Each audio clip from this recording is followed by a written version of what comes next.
We gon' separate live from jazz. You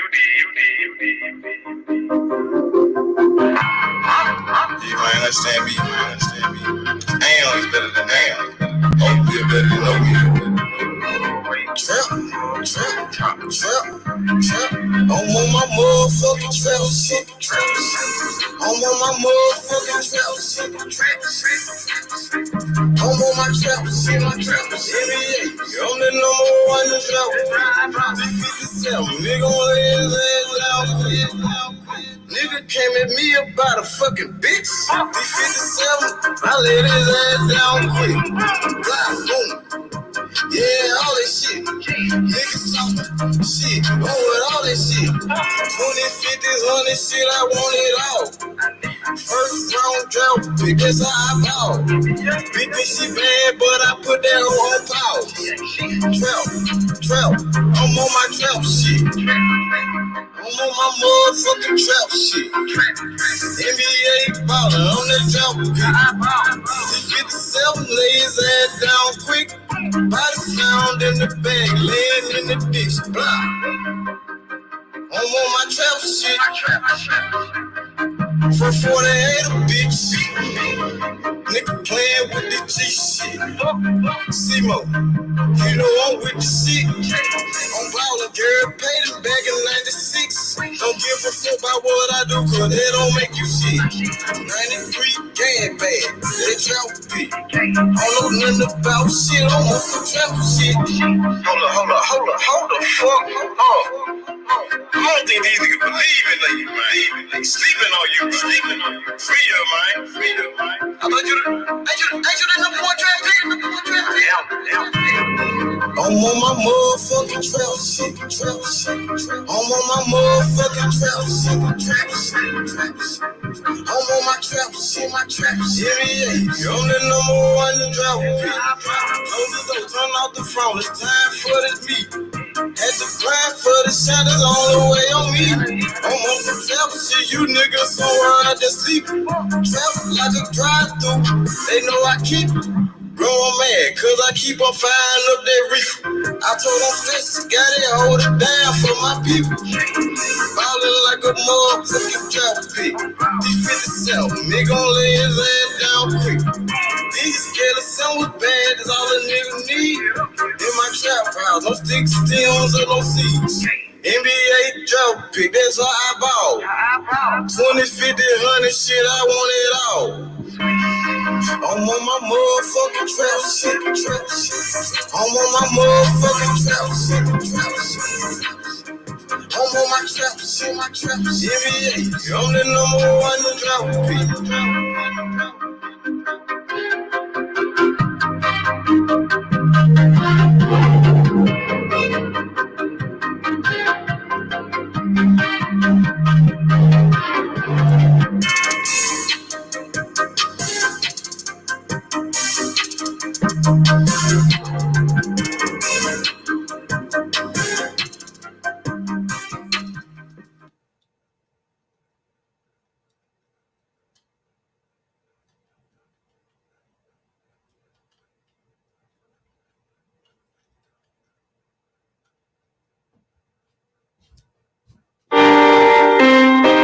See money,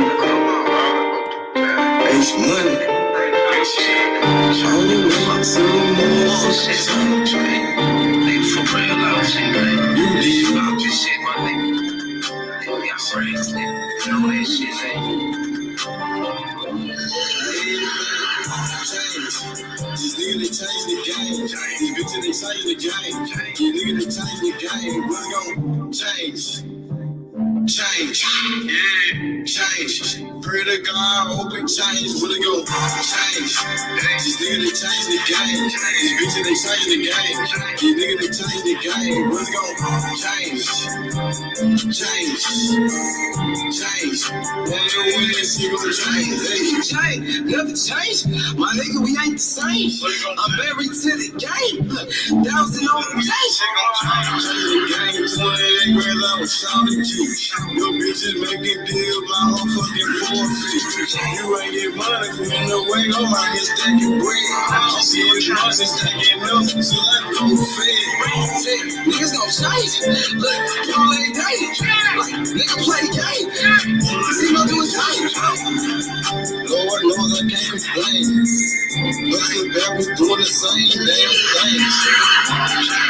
You know these niggas gonna change. They know what you I need all my damn change.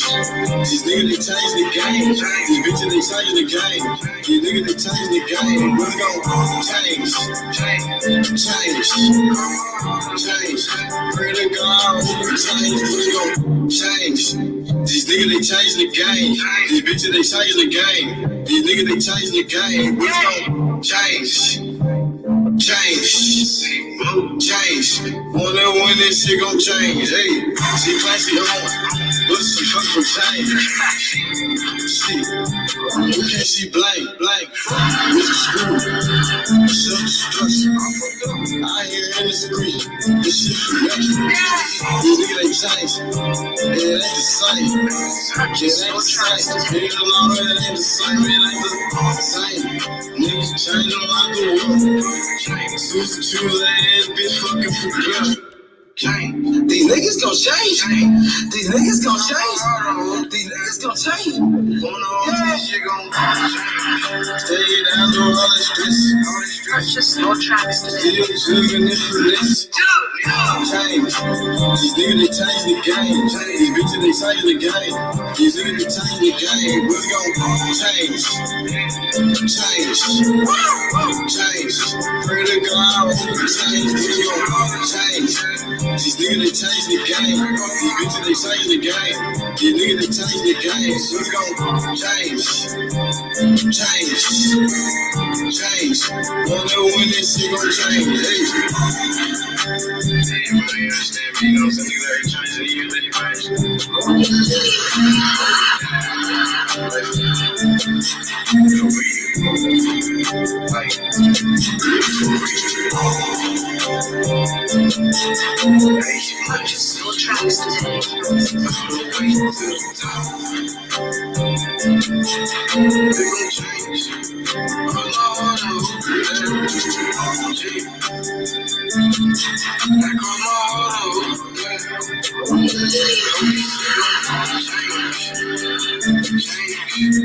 Purchase your tracks today. Purchase your tracks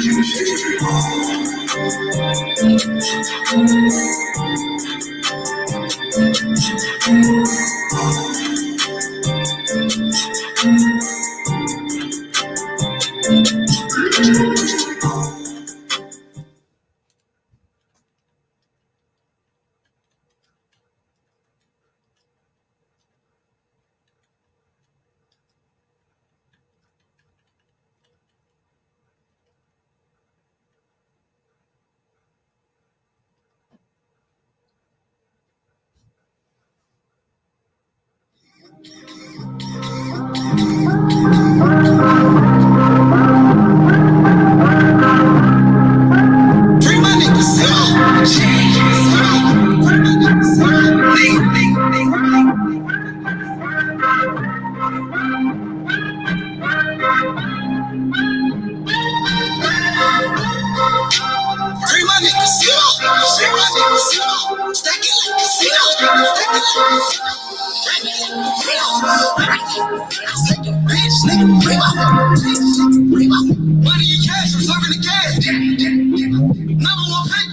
My nigga for real, he never goes down. Hey, one of these niggas get out of the jail. My nigga for real, We smoking gelato, I know you smell. Free my nigga, Simo. Free my nigga, Simo. Free my nigga, Simo. Free my nigga, Simo. Free my nigga, Simo. Stack it like a Simo.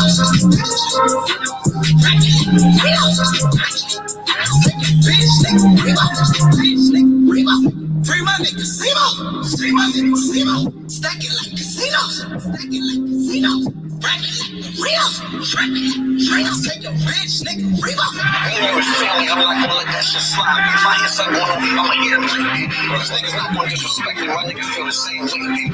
That's what's gonna fucking happen to anybody who disrespects me. I love it. Anything, let me know, man. Money to cash, my nigga to cash. Fucking with Polo, my nigga to laugh. The number one pick, my nigga to track.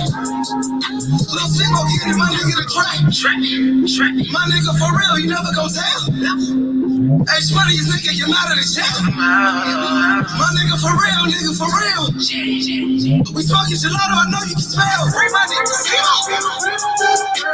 Free my nigga, Simo. Free my nigga, Simo. Free my nigga, Simo. Free my nigga, Simo. Stacking like casino. Bitch, nigga, free my nigga, Simo. Stacking like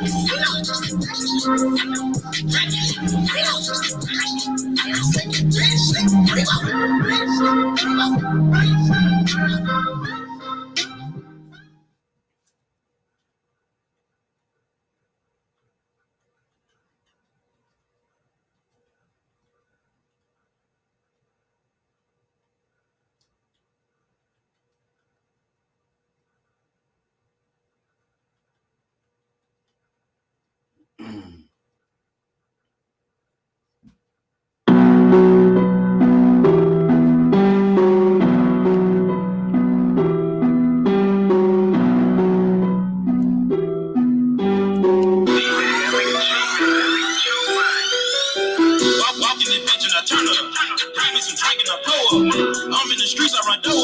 Speeding so fast I can't slow up. Speeding so fast I can't slow up. Speeding so fast I can't slow up. I spin it so fast I can't slow up.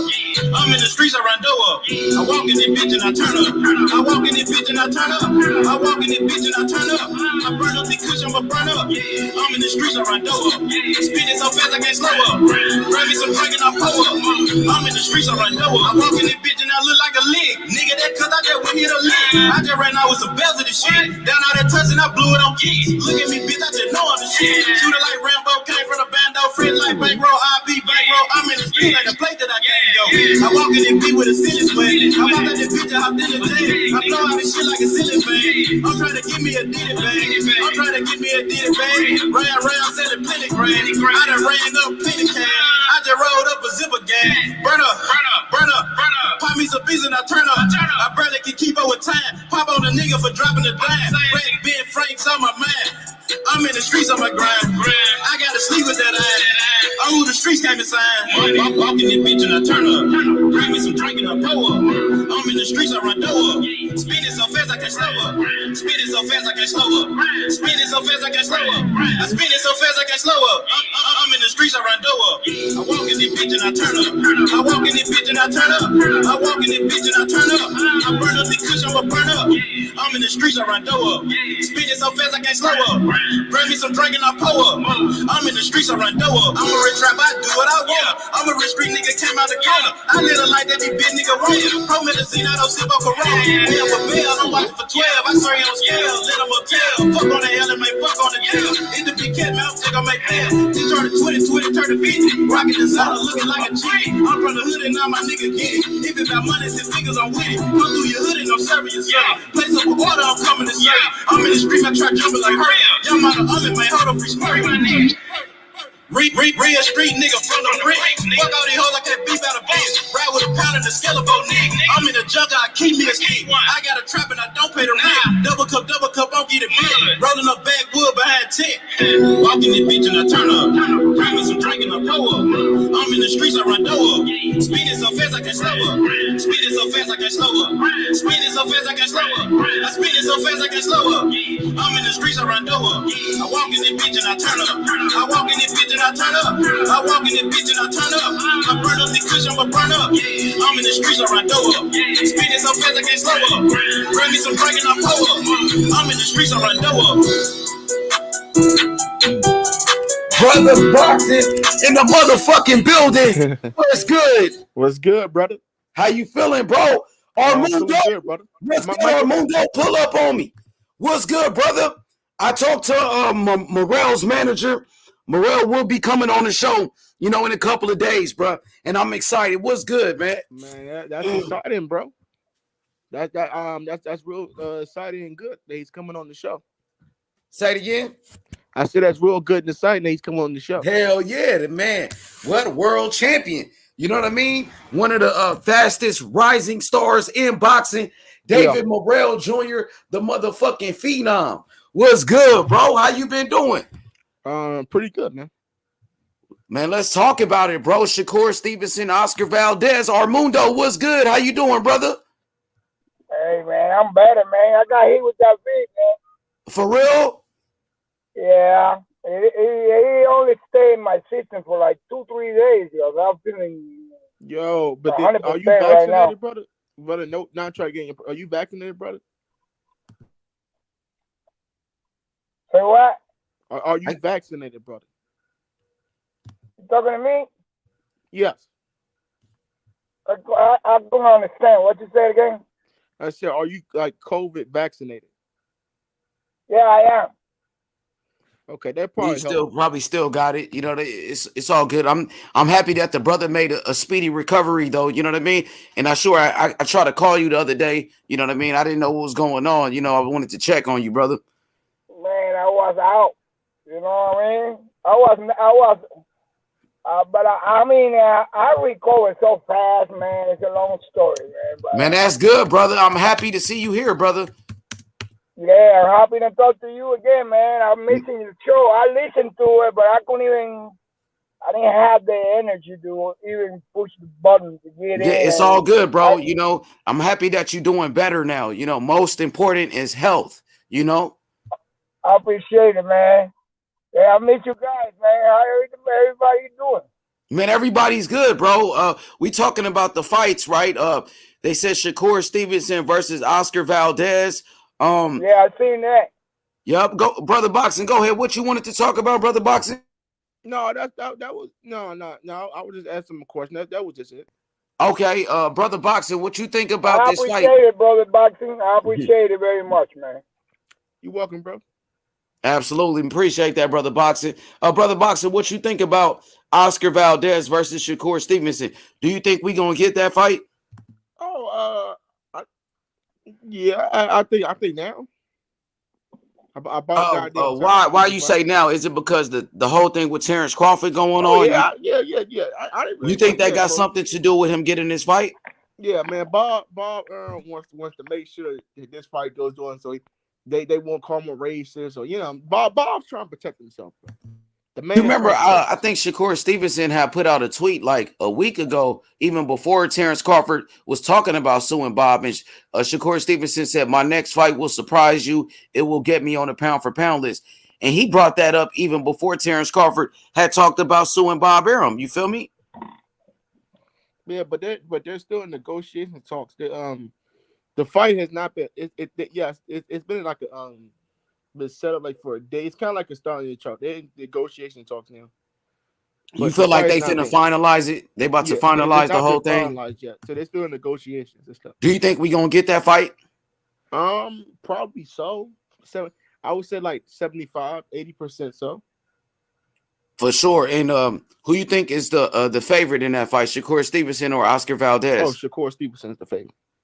Definitely. You agree with that, Armundo? 100%. How good do you think Shakur Stevenson is, Armundo? Shakur Stevenson is on another dimension, man.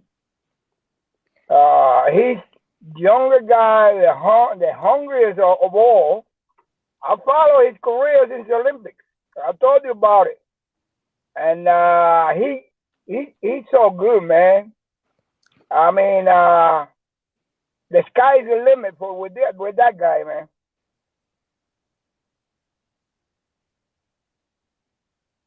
Baby? Yeah, I hear you, brother. And how did you compare Shakur Stevenson to Oscar Valdez? Like their skills, skill for skill. Who you think is better? At this point in this young career of Stevenson, I think it's gonna be way bigger than Oscar Valdez will ever get. You think he could beat him easy, or you think it's going to be a close fight? No, don't get me wrong. You know, it's going to be a tough fight, but most of the rounds, Stevenson won't win it. Most of them. You think Stevenson? Go ahead, brother Boxing. Go ahead. Shakur Stevenson gonna stop that boy. He gonna stop his that's that guy, man. Run stoppage, man. I think what he did to Jamel Herring, bro, that woke me up from this dude, man. He's the truth, man. No, nobody's beat Shakur at 130, bro. I just don't see it. What's good, Outlaw Boxing? How you feeling, brother? What's going on, H Money? Salute my bro. What's going on, lad? What's up to the rest of the panel? What's going on, lads? What's going on, man? What's good, on, JK? What you think about this? Outlaw Boxing. Y'all go subscribe to this brother's channel, Outlaw Boxing, as well. I subscribe to every single one. Man, I appreciate that, Armundo. Thank you for supporting the community. Outlaw, what do you think about the breaking news? Shakur Stevenson and Oscar Valdez in serious negotiations. Good news, bro. Unification. That's always good for the sport and division. But as far as the fight goes, lad, I think Shakur will style on him. I don't think Valdez has got nothing for Shakur, bro. Shakur's too good. I don't know if he'll stop Valdez, but I think Shakur will just beat him like 11 rounds to 1, 10 to 2, you know? He'll just box his head off. Yeah, I see it the same way. Hey, let me say shout out to Ray Cuban TV, man. He also wrote some. There you go. What's up, brother? What's up, Ray Cuban? What's good, Ray? Everybody go subscribe to Ray Cuban TV on YouTube right now. One of my favorite channels. What's good, brother? How you doing? So, Outlaw, do you think the power of Oscar Valdez should concern Shakur Stevenson or worry him at all? Oh, well, you always got to be cautious, you know, when you're boxing, because really anyone can knock you out. It's still, you know, it's still a dangerous sport. And like we said, Valdez does have a bit of power, but I think if Shakur does what he does his job, he'll be all right. He'll be fine, you know. He's too skilled to get caught as long as he doesn't sleep on Valdez. As long as he takes him serious, he won't have too much problem, I don't think, bro. I think he'll be all good. Yeah, you're right, man. I believe that Shakur Stevenson is just going to be too much for this dude, man. For Valdez. I thought Valdez lost his last fight. Yeah, so did I. I think me and H were talking about that before. We both thought he lost that. But this is a big fight, bro.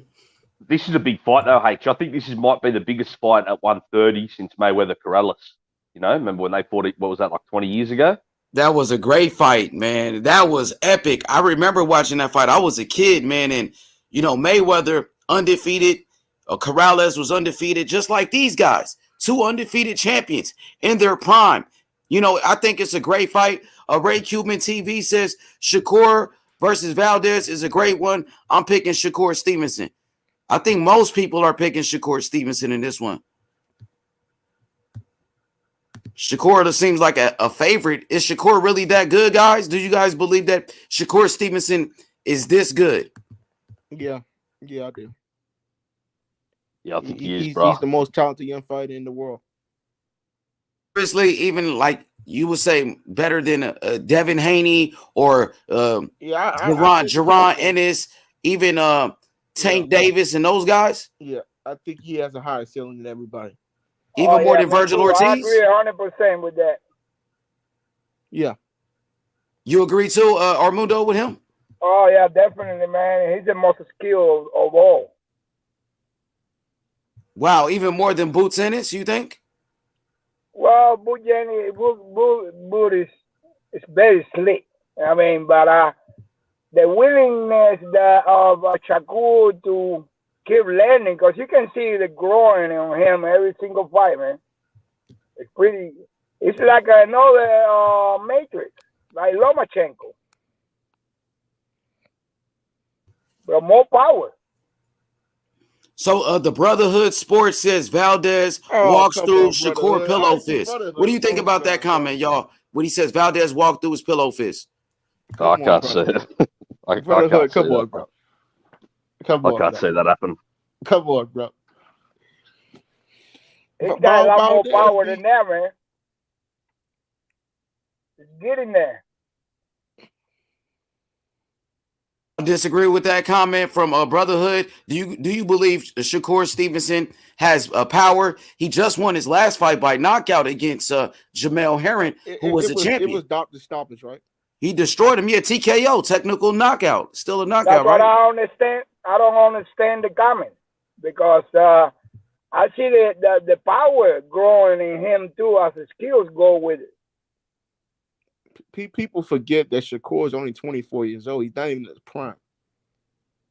We haven't even seen Shakur in his prime yet, and I think that's scary, man. Yeah, Shakur's not feather fisted. I mean, he's not the hardest puncher, but he can still punch a bit. I mean, he was hurting Herring and getting his respect from pretty much the start of the fight. Like I said, Shakur's not the hardest puncher, but it's not like he's like Paulie Malignaggi, like he's not feather fisted like that. Yeah, Paulie Malignaggi is like he's a pillow fist fighter, man. Yeah, he can't hurt nothing. But yeah, so he's not like that. No way. Shakur can still punch a bit.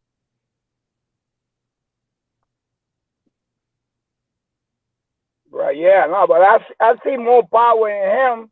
I might be wrong, but we see against Valdez. But I go for the knockout in the late rounds, man. I swear to God.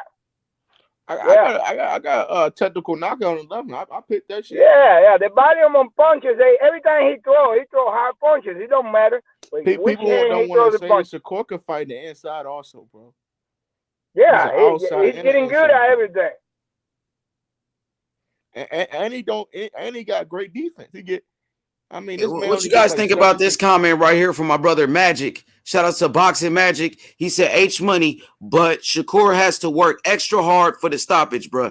Yeah, I think I agree with it because he's not the biggest puncher, but he does have some pop. It's not like he's a lot of combinations though. Yeah, he pick his shots, and he's not like pillow fisted like Paula Malignaggi or Corey Spinks. He does have some power, and it showed in that fight against Jamel Herring that he does have some power, and he's getting stronger. Was hurting Herring though, yeah, he did. He hurt him a couple of times in there, a bunch of times. Man, don't got power. He only 20. His grown man strength is not even have come yet, man. So when he gets around 28, 27 years old, it's gonna be scary, man. Hell yeah, I agree with all that, man. I think that people forget he's very skilled in defense, man. And when you are taking a volume of punches, like hard punches, it wears you out to the fight, man. And I think I'll go for a stoppage in the late rounds, man. Maybe the 10 or 11. I already got Shakur Stevenson on my pound list. I already got my list at number 10. Definitely. Yeah. He's going to get there. He's going to get higher than that. I got to He's going to be the best fighter in the world. Well, so if he beats Valdez, bro, he's definitely top 10. No one can deny that. If he unifies, and beats Jamel and Valdez back to back. I mean, you'd have to put him on the pound. Do you think that he would? I think Haney and I was talking about this yesterday with H. I think Haney and Shakur Stevenson gonna fight at 147. What, at 47? Yeah, that's a long time, bro. They still at all these guys. They really gonna be fighting. That gonna be like what 10 years from now, bro? Because Shakur at 130 all the way to 147. That takes time, brother. And then Devin Haney at 135. So, and they're friends. I don't even know if that fight actually happens. To be honest with you, brothers looking into the future hard. He fought his friend. But they used to live with each other, Devin Haney and Shakur Stevenson. They actually used to live with each other, bro. That's how close they are. So. Go ahead. People keep on talking about friend. Do you remember that Evander Holyfield fought? They said they would fight though, but I don't know if I see that fight, man. Just knowing how it is, you know what I mean? I don't see these guys fighting. Yeah, but they never lived with each other though, bro.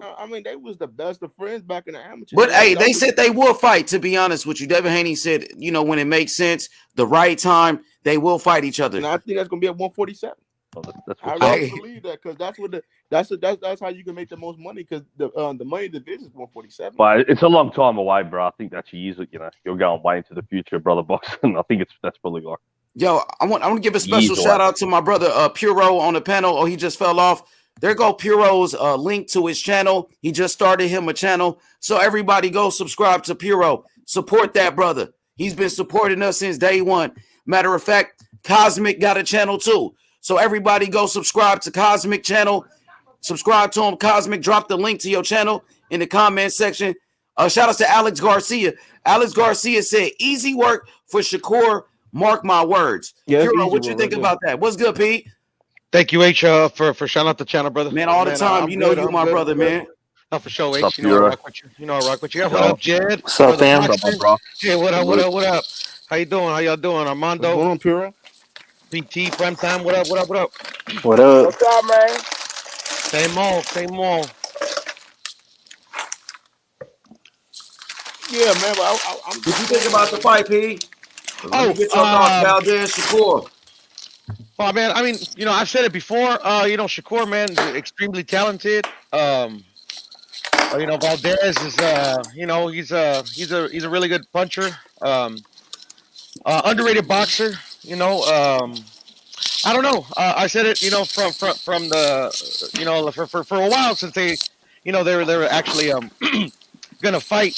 That I didn't think it was a good idea for this to be Shakur's like next fight. Right after Valdez came off that Conceição victory where he got touched up pretty good.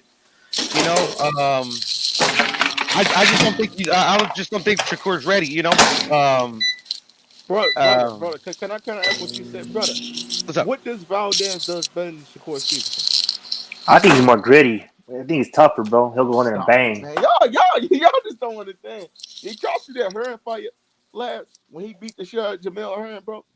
Yeah, I'm not saying that. I'm not saying Shakur. Shakur. He beat that man at his own game, man. Yeah, I mean, Shakur not no. I mean, he's not gonna push over, but I mean, I just see, what's his name, homeboy, being a little bit more rugged. It's a little bit harder for him. Okay. The thing in brother boxing, how I see it, Shakur, excuse me, Valdez has a cast iron chin that's been proven. That's pretty much for me, for Shakur, the only kind of question mark how he would take a punch. I think we can kind of see that we can't test his punch resistance, but we could tell that he doesn't like to get hit. And what boxer does, he's he's a great boxer. He's got some decent hand speed. But how do you know he doesn't like to get hit, man? It seems that way. No. I mean, yeah. Obviously, I don't know Shakur, so I couldn't ask them. I'm not in the young brother's mind, but in the Nakatilia fight, he's a defensive soundly fighter. Yeah, he doesn't want to get taken punishment. The game is not to get hit. No, I understand. I understand, but in the Nakatilia fight, like he didn't look really good. Don't get me wrong. Like he was able to outbox him over 12 rounds. But what I noticed in that fight is that in the first couple of rounds, and the other guy was awkward. But once he got hit to the body, that's really what I thought. Where he felt it, I would say he got hurt. Like he literally, just started boxing from the outside. He didn't want to engage. It was I don't. It was not an entertaining fight. You get what I'm saying? Shakur did what he had to do. He got the win. But I mean, he did. To me, he outboxed the man 12 rounds to 1. No, I'm not giving an excuse. I'm not giving an excuse, brother. I said that he did enough to win, and he outboxed him, literally, clearly outboxed him. Right? Huh? Was it a unanimous decision? Yes or no? Yes. Let me finish, brother boxer. Let me finish, brother boxer. That's all but we need to know, bro. Because I'm tired of people keep on. Well, he didn't look good in this fight. He didn't. Come on, man. The man. No. I mean, it's preference, brother. It's preference. If you like pugilism and boxing and just and dancing around, and that's good. It's all defense. I mean, but for me, from my perspective, I've already cut you guys off. But my perspective is, I was taught when I boxed, and it might not have been right, is going there and bang. You know what I mean? Okay, but you never made it as far as Shakur Stevenson. No, for sure. Bro, So I'm just saying, and I think it has to come a lot to do with to ever live. He's better than Manny Pacquiao, bro. Who is? Mayweather. Oh yeah, okay. I think this is Shakur Stevenson. Like, goddamn. We're talking about Shakur. I would say Shakur. I'm saying, I almost had a heart attack. The game is not to get taken punishment. No, you're right. I understand. But the thing is, he didn't want to engage. He, literally, he outboxed from the outside, and literally, the guy had to chase him all around the ring, and and he did what he had to do. But it's not, and then he won. He outblasted him, like I said. But I just seen that, literally, it just didn't. I'm just using that as an example. about like I just I didn't like that he refused to engage at any moment, and try to keep him at bay with his jab. Maybe I have to rewatch that fight, brother boxing. Maybe. Yeah. But the thing is, it's just it's just at this point in time, there's levels to this, man. I mean, um, Shakur, I don't think he's pillow fisted like some people will try to say, but I think he has some pop, but I don't think enough to keep a guy like Valdez like honest. You get what I'm saying? That's what I think too. That's Yeah. your opinion. Yeah. So yeah, of course. Yeah. So he has a decent jab, Valdez. He got underrated defense. I just see him. I think if Valdez once Shakur feels the power of his punches, he's probably gonna he might go into a mode where he's just gonna try to box all night. And Valdez is very very good at cutting off the ring. Robson Consensau, that guy impressed me versus Valdez. I mean, I would think Robson Consensau would get Shakur a run for his money, to be honest. And like literally, Ross Consensau was fighting boxing a beautiful fight against Valdez in the first fight. I thought he did. I mean, shit. I don't know if I gave Valdez a round in the first fight, maybe one. Well, I felt I was being generous, but at the second half of the fight, he started to slow down. He started to think that he had already won. You get what I'm saying? But a lot of that was nullified by the body work of Valdez. So I think Valdez, like I was alluding to it before on the Nakatilia fight, Nakatilia hurt Shakur to the body. I don't think he's going to be able to keep Valdez off of him as much as or use the ring. Go ahead. Yeah, I got Valdez by 10th round knockout. I'm thinking. Yeah, bro, y'all just don't get it, bro. Y'all keep mind like Shakur, all these other dudes, man. I'm telling y'all, he's a future pound for pound king in boxing. Why do you think he's gonna win, brother? Because he's gonna outbox him. He's gonna outclass him. He's gonna outdog him. But how? He has distance. Good. He's gonna stay on that bike. Make a miss. So you think he's gonna? But do you think he's just gonna? Stay on the bike. Box him like Nakatilia? Do you think he's gonna box him like he did Herring? Well, how do you think he's gonna beat him? He's gonna do him just like he did Herring. Statement fight. That's good. He's gonna put a statement on that shit. So you think he'll stay in his range? He'll stay in Oscar Valdez punching range. Yeah, he is staying in that motherfucking range. Yeah. I don't know about that. And when he corners him, I ain't gonna make him miss. I ain't gonna make him. I ain't gonna do some Pernell Whitaker shit on him. Okay. So you think he's not gonna land a punch in the fight? No. Wow. Nicolino Lochi, we got I didn't know Shakur was that good. Okay. I'm not saying the man's not gonna let it punch. I'm saying it's not gonna be. It's gonna be a kind of a 10-2, 12-1 fight. What you know? What this is what makes that fight good, right? Is that we all have like a difference of like, okay, this is gonna happen. This is gonna happen. If we all knew that Shakur was gonna just dominate nowadays, we wouldn't care, or vice versa. You know what I mean? So that's good. I think a majority of people think Shakur gonna dominate him, and I think the crazy shit about the fight is a lot of people thought Valdez was gonna duck. That's true. I'm gonna be honest. Bro, the only reason they making this fight because what happened. Hold up, brother. I was never one of them people who thought Valdez was gonna duck. I'm gonna be honest. Yeah. And shit. And I was telling people that a long time ago after that Shakur, they was like, he gonna duck. I'm like, man, he not gonna duck. I ain't gonna lie because I think it's a false. It's like a false reality that people think Valdez is bigger than what he is. That's why he a duck and to be able to do that. Valdez is not big and popular enough to actually duck this guy and get no backlash. He not that big. Yeah, not there yet. He ain't even like that. He ain't got that type of character to me to run a, you know what I mean? Nah, he's just trying to get in there and fucking fight. That's what he's trying to do. Yeah, I think he'll fight a motherfucker. I ain't gonna lie. Yeah. Don't think he's gonna win. Don't think he's gonna win. But he'll fight. That's why I like this channel right here, man. Everybody can speak their piece and opinion, and it's all good. I mean, don't get me wrong. Sometimes there's, some shit that goes left, but it's true though. Exactly what both of you guys are saying. That's cool. And that's right. How you got it, Q? How you got it? What's your prediction? Early prediction. Early prediction. Shit, I got Shakur. I got Shakur outboxing him probably on some 8-4, 9-3. I see that too. I could be possible. I feel you. It's But I just the do only think thing. they gonna Oh, go ahead. bang a little bit. I was gonna say I do think they probably gonna bang a little bit. Mm, But I think maybe after Shakur probably feel that power, he might yeah, just go more into boxing. But unless he just got his timing, he got his timing because Shakur, he not really one of them fighters that do you know running like people say. He always within his distance, Hmm. yeah. and just because somebody else can't touch him don't mean he running. You know what I mean? He usually always within his distance to strike. That's a good analysis too. Yeah, that's true. I mean, because sometimes you could see when somebody's blatantly running. You know what I mean, running. I mean, and some people fight good like that. They fight off the defense. But yeah, Yeah. that's right too. I mean, shit. So, what do you think happened in the Nakatilia fight, Q? That's another tough one. See the Nakatilia fight, I think it was like that. He felt that power, but Yeah. like I said, if you go look at it, he always within distance to get his shit off. Like whether you think, you know what I mean, he might be running that shit within a split second, he throwing a combination or something. He firing back. He not like how I say Rigondeaux was in his last fight, Well, or Rickendell's kind of done. or even how it wasn't like how Oscar Valdez and Conceição was.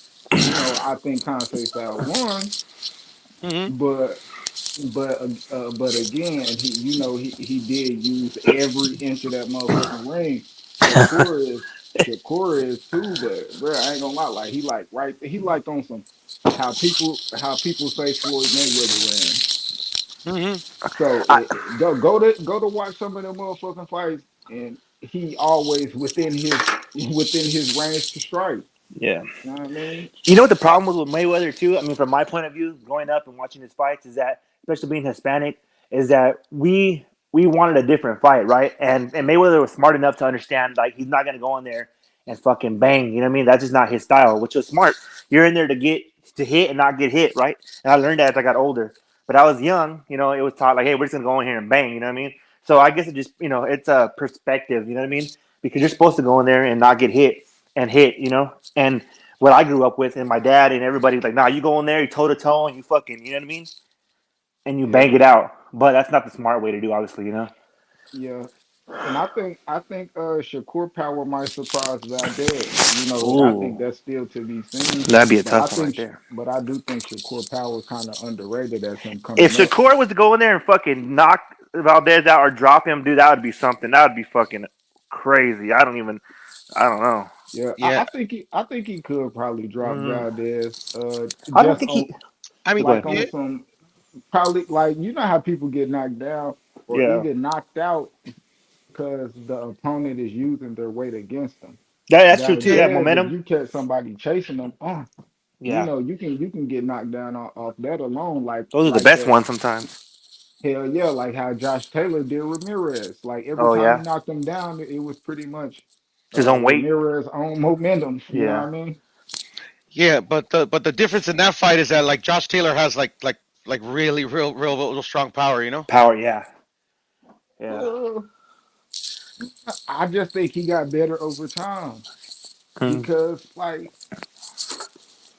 ain't gonna lie, like Postal or even when he fought what's his name, Barichek, Hmm. you know what I mean? He didn't get neither one of them out of there. And then you got somebody that people say like Montana Love don't got power, and you see how he got Barichek out of there. Hmm. You know, Hmm. I think it's just a progression. Josh Taylor actually getting better. Same with Shakur. They're actually getting better. That's why those fights I just gave the example of, they didn't get the knockout, although they still outboxed. You know, they just it's at least Shakur, he coming up his weight, the power, he kind of fighting a little bit different. He actually showing more styles than just boxing. Like with the Heron, I think he can kind of repeat that because he right after that fight in an interview, he actually gave up that he didn't like that power, but then he also gave up the fact that after he did get hit and he didn't like the power, he didn't capitalize on certain things.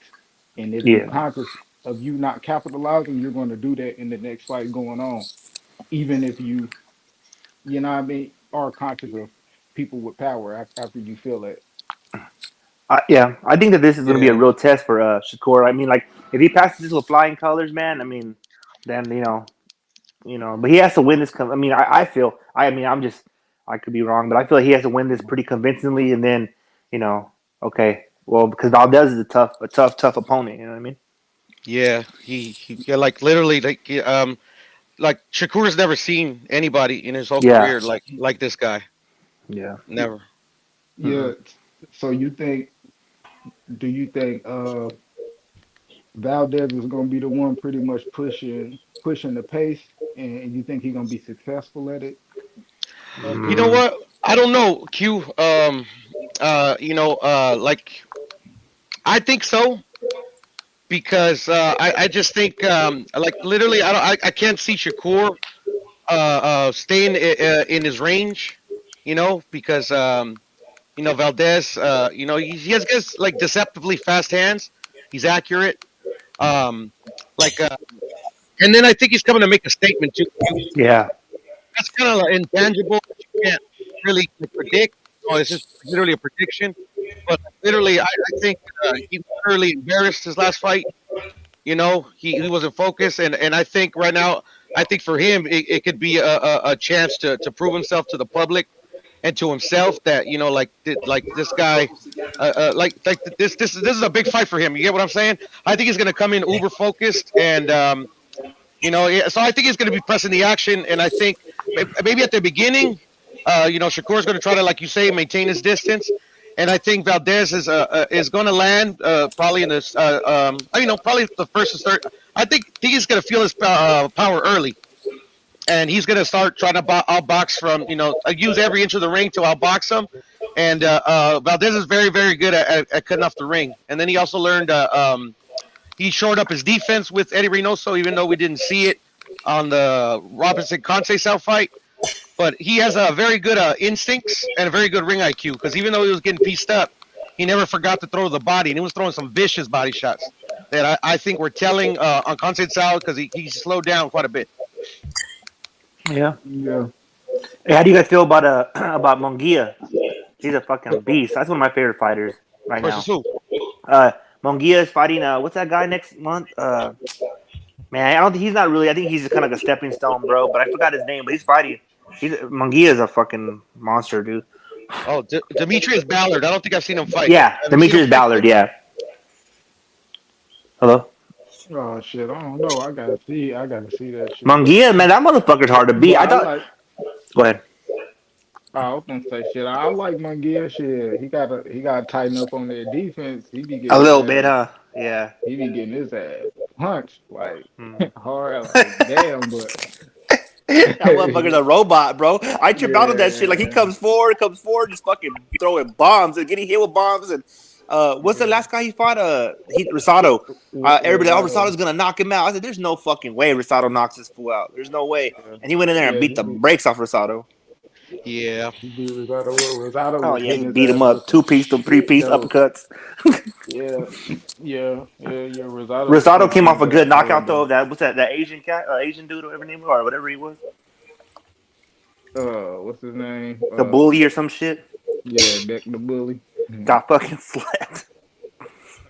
Yeah. See, you can't underrate somebody. See, but Rosado, he had that good. He got good experience with some high Hmm. quality fighters. So And he does bare Munguia, knuckle. Or he used to do bare knuckle.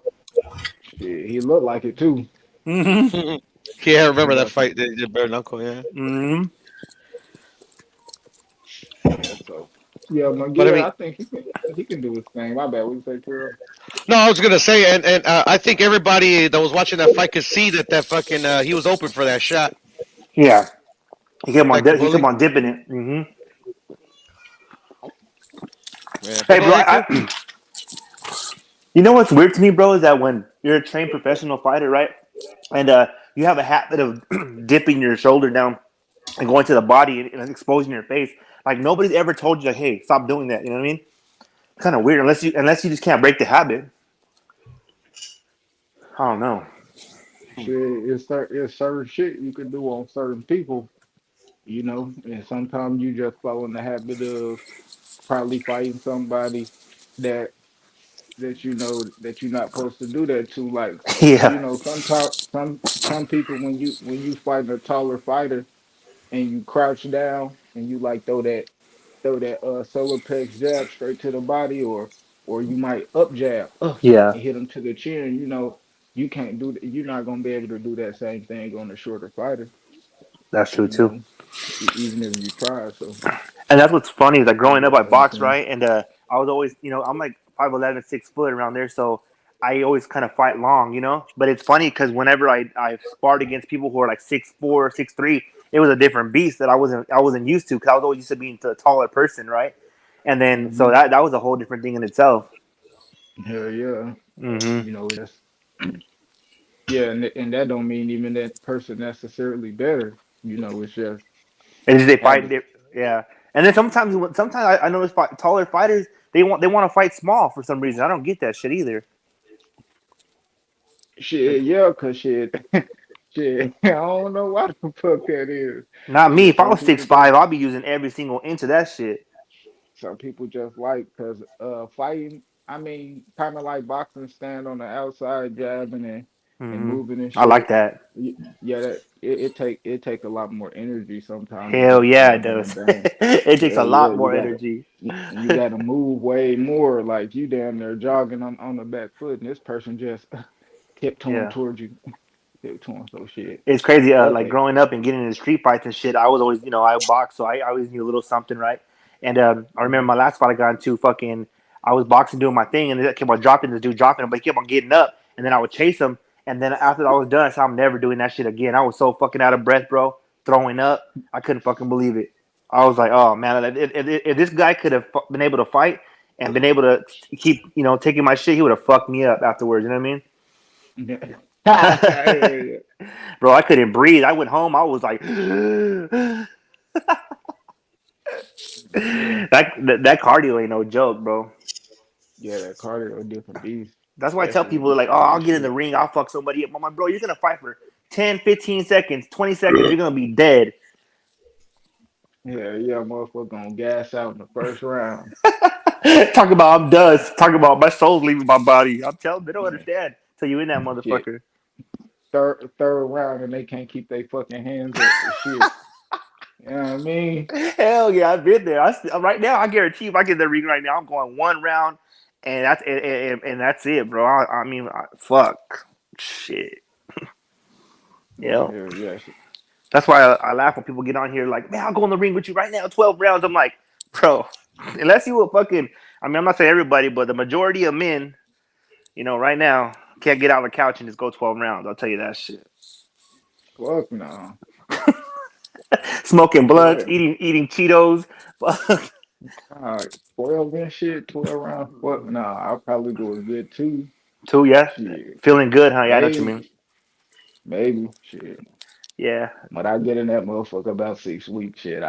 I go motherfucker about six. About six. See, that's cool. Shit. See, yeah, 8 weeks, 9 weeks, a little, getting your cardio right, eating better. You know what I'm saying?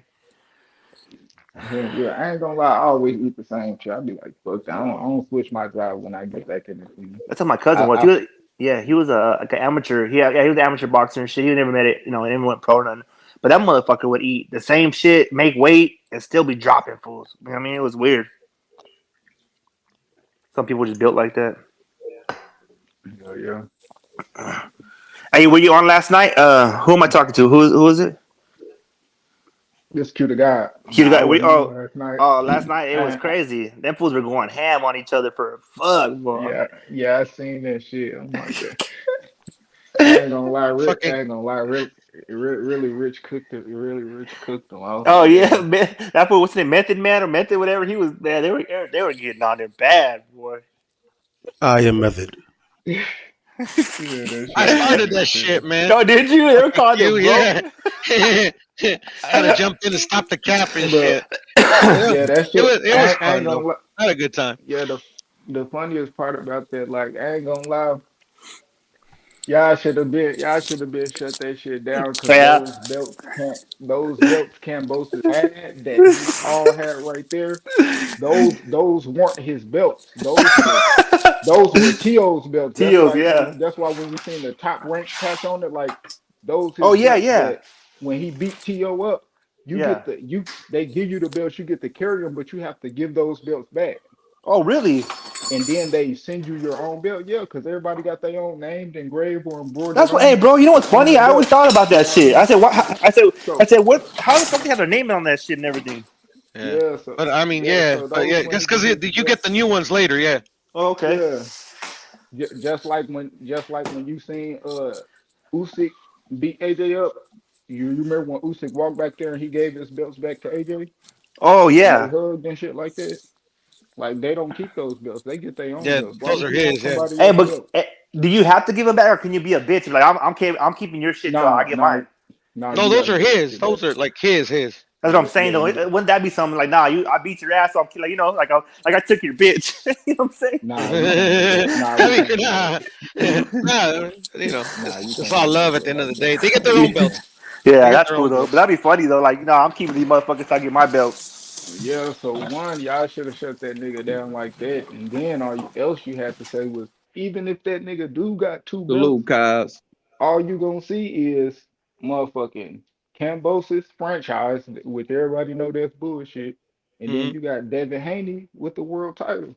I No, but mean, no. but at the Go ahead, end go. of the day, when like Mauricio Suleiman said, Hmm. if Devin don't want the belts if he beat Kambosos, he doesn't have to take it. He gonna say no, and he's still gonna be undisputed because he has the world title, and it's gonna be no more franchise at 135 But unless Cambosos has a title as well, though. Q. what title? He has two WBC titles. Where? Okay. And when they show the champions, Hmm.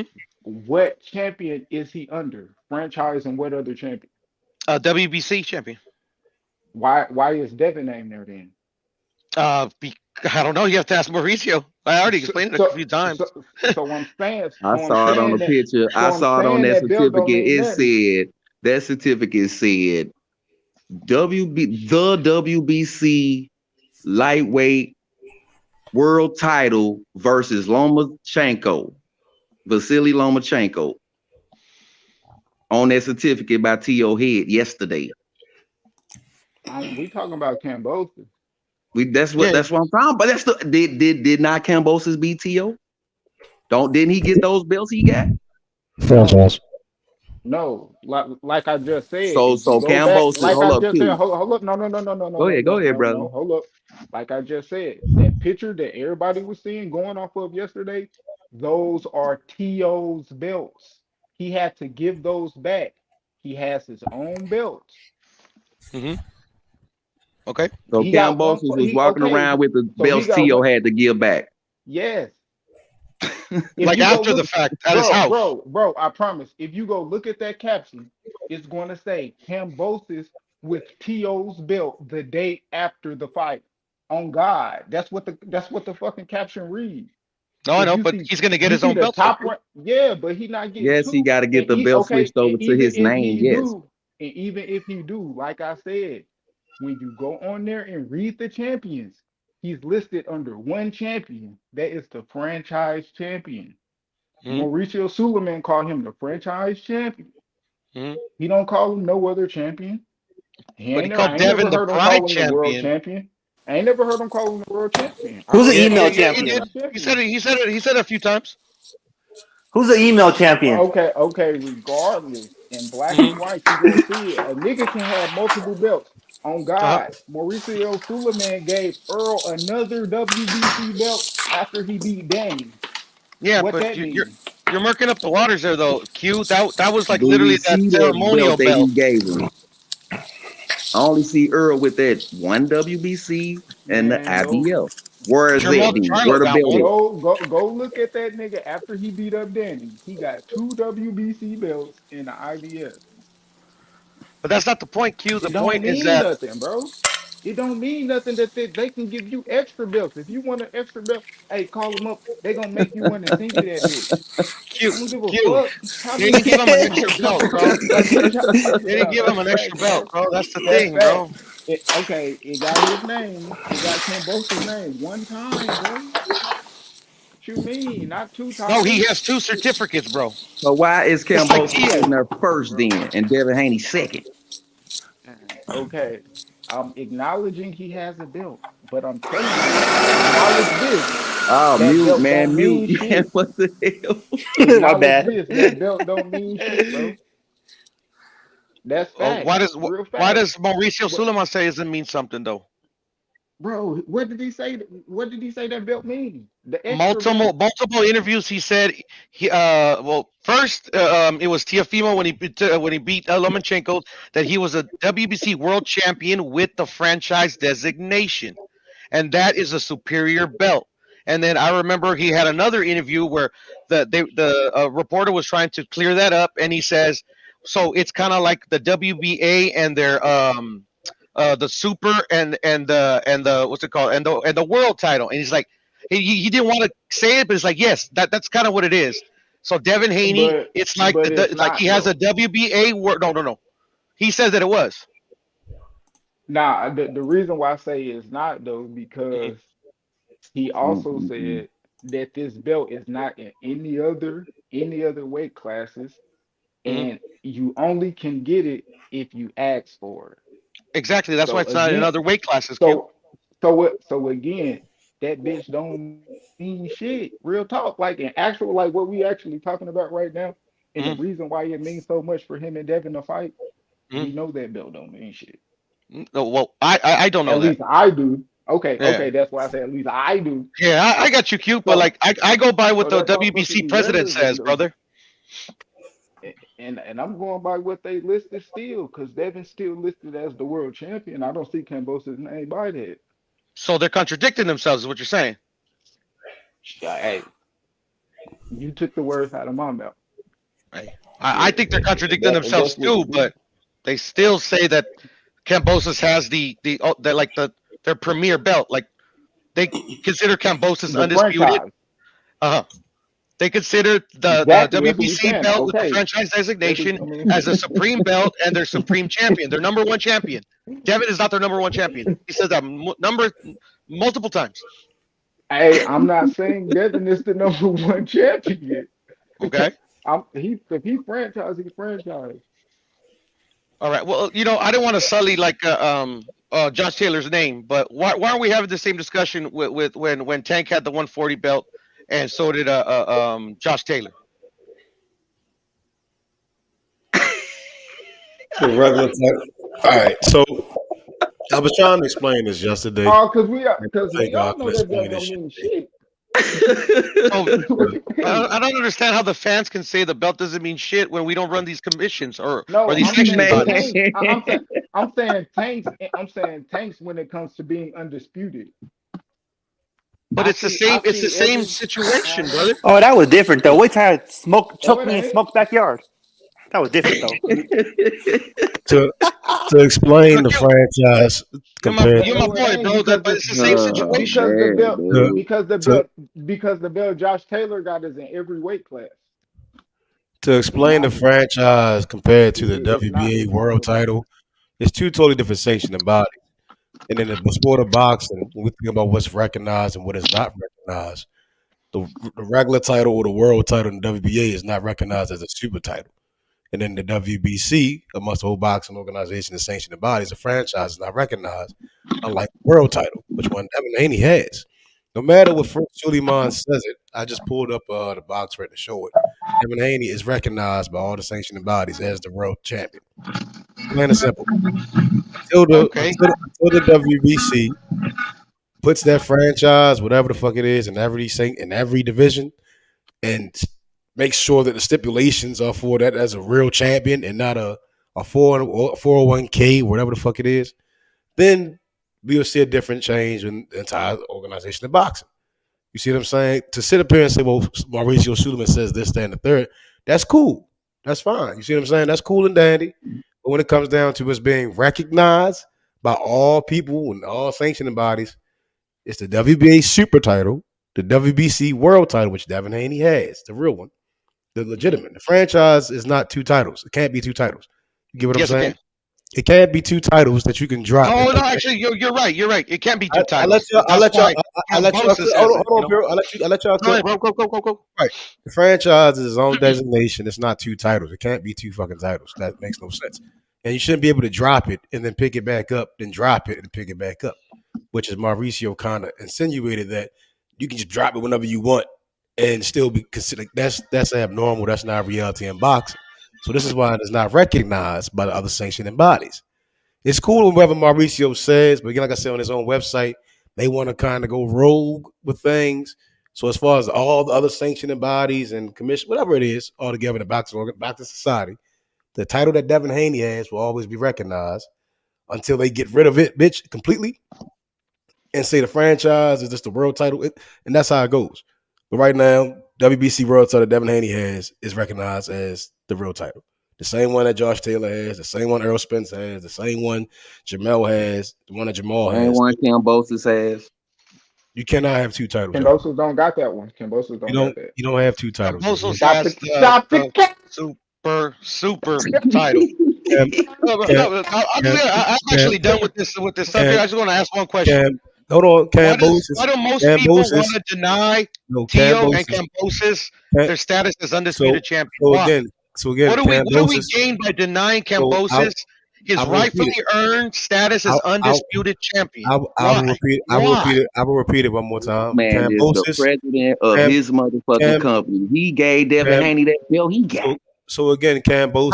How we gonna deal with what the fans talking about? And the man said. So again, like Kambosos and like Tio. Fuck what the president of the motherfucking boxing and sanction talking about. He dished out the belt. Yes, that's how boxing works. That's how boxing works. I So again, I promise you, if you go look and see, type in how many who make up these motherfuckers? How who make up these Boxrex and all this? That man said that man's the undisputed champion. It has been 4 titles. I guarantee you.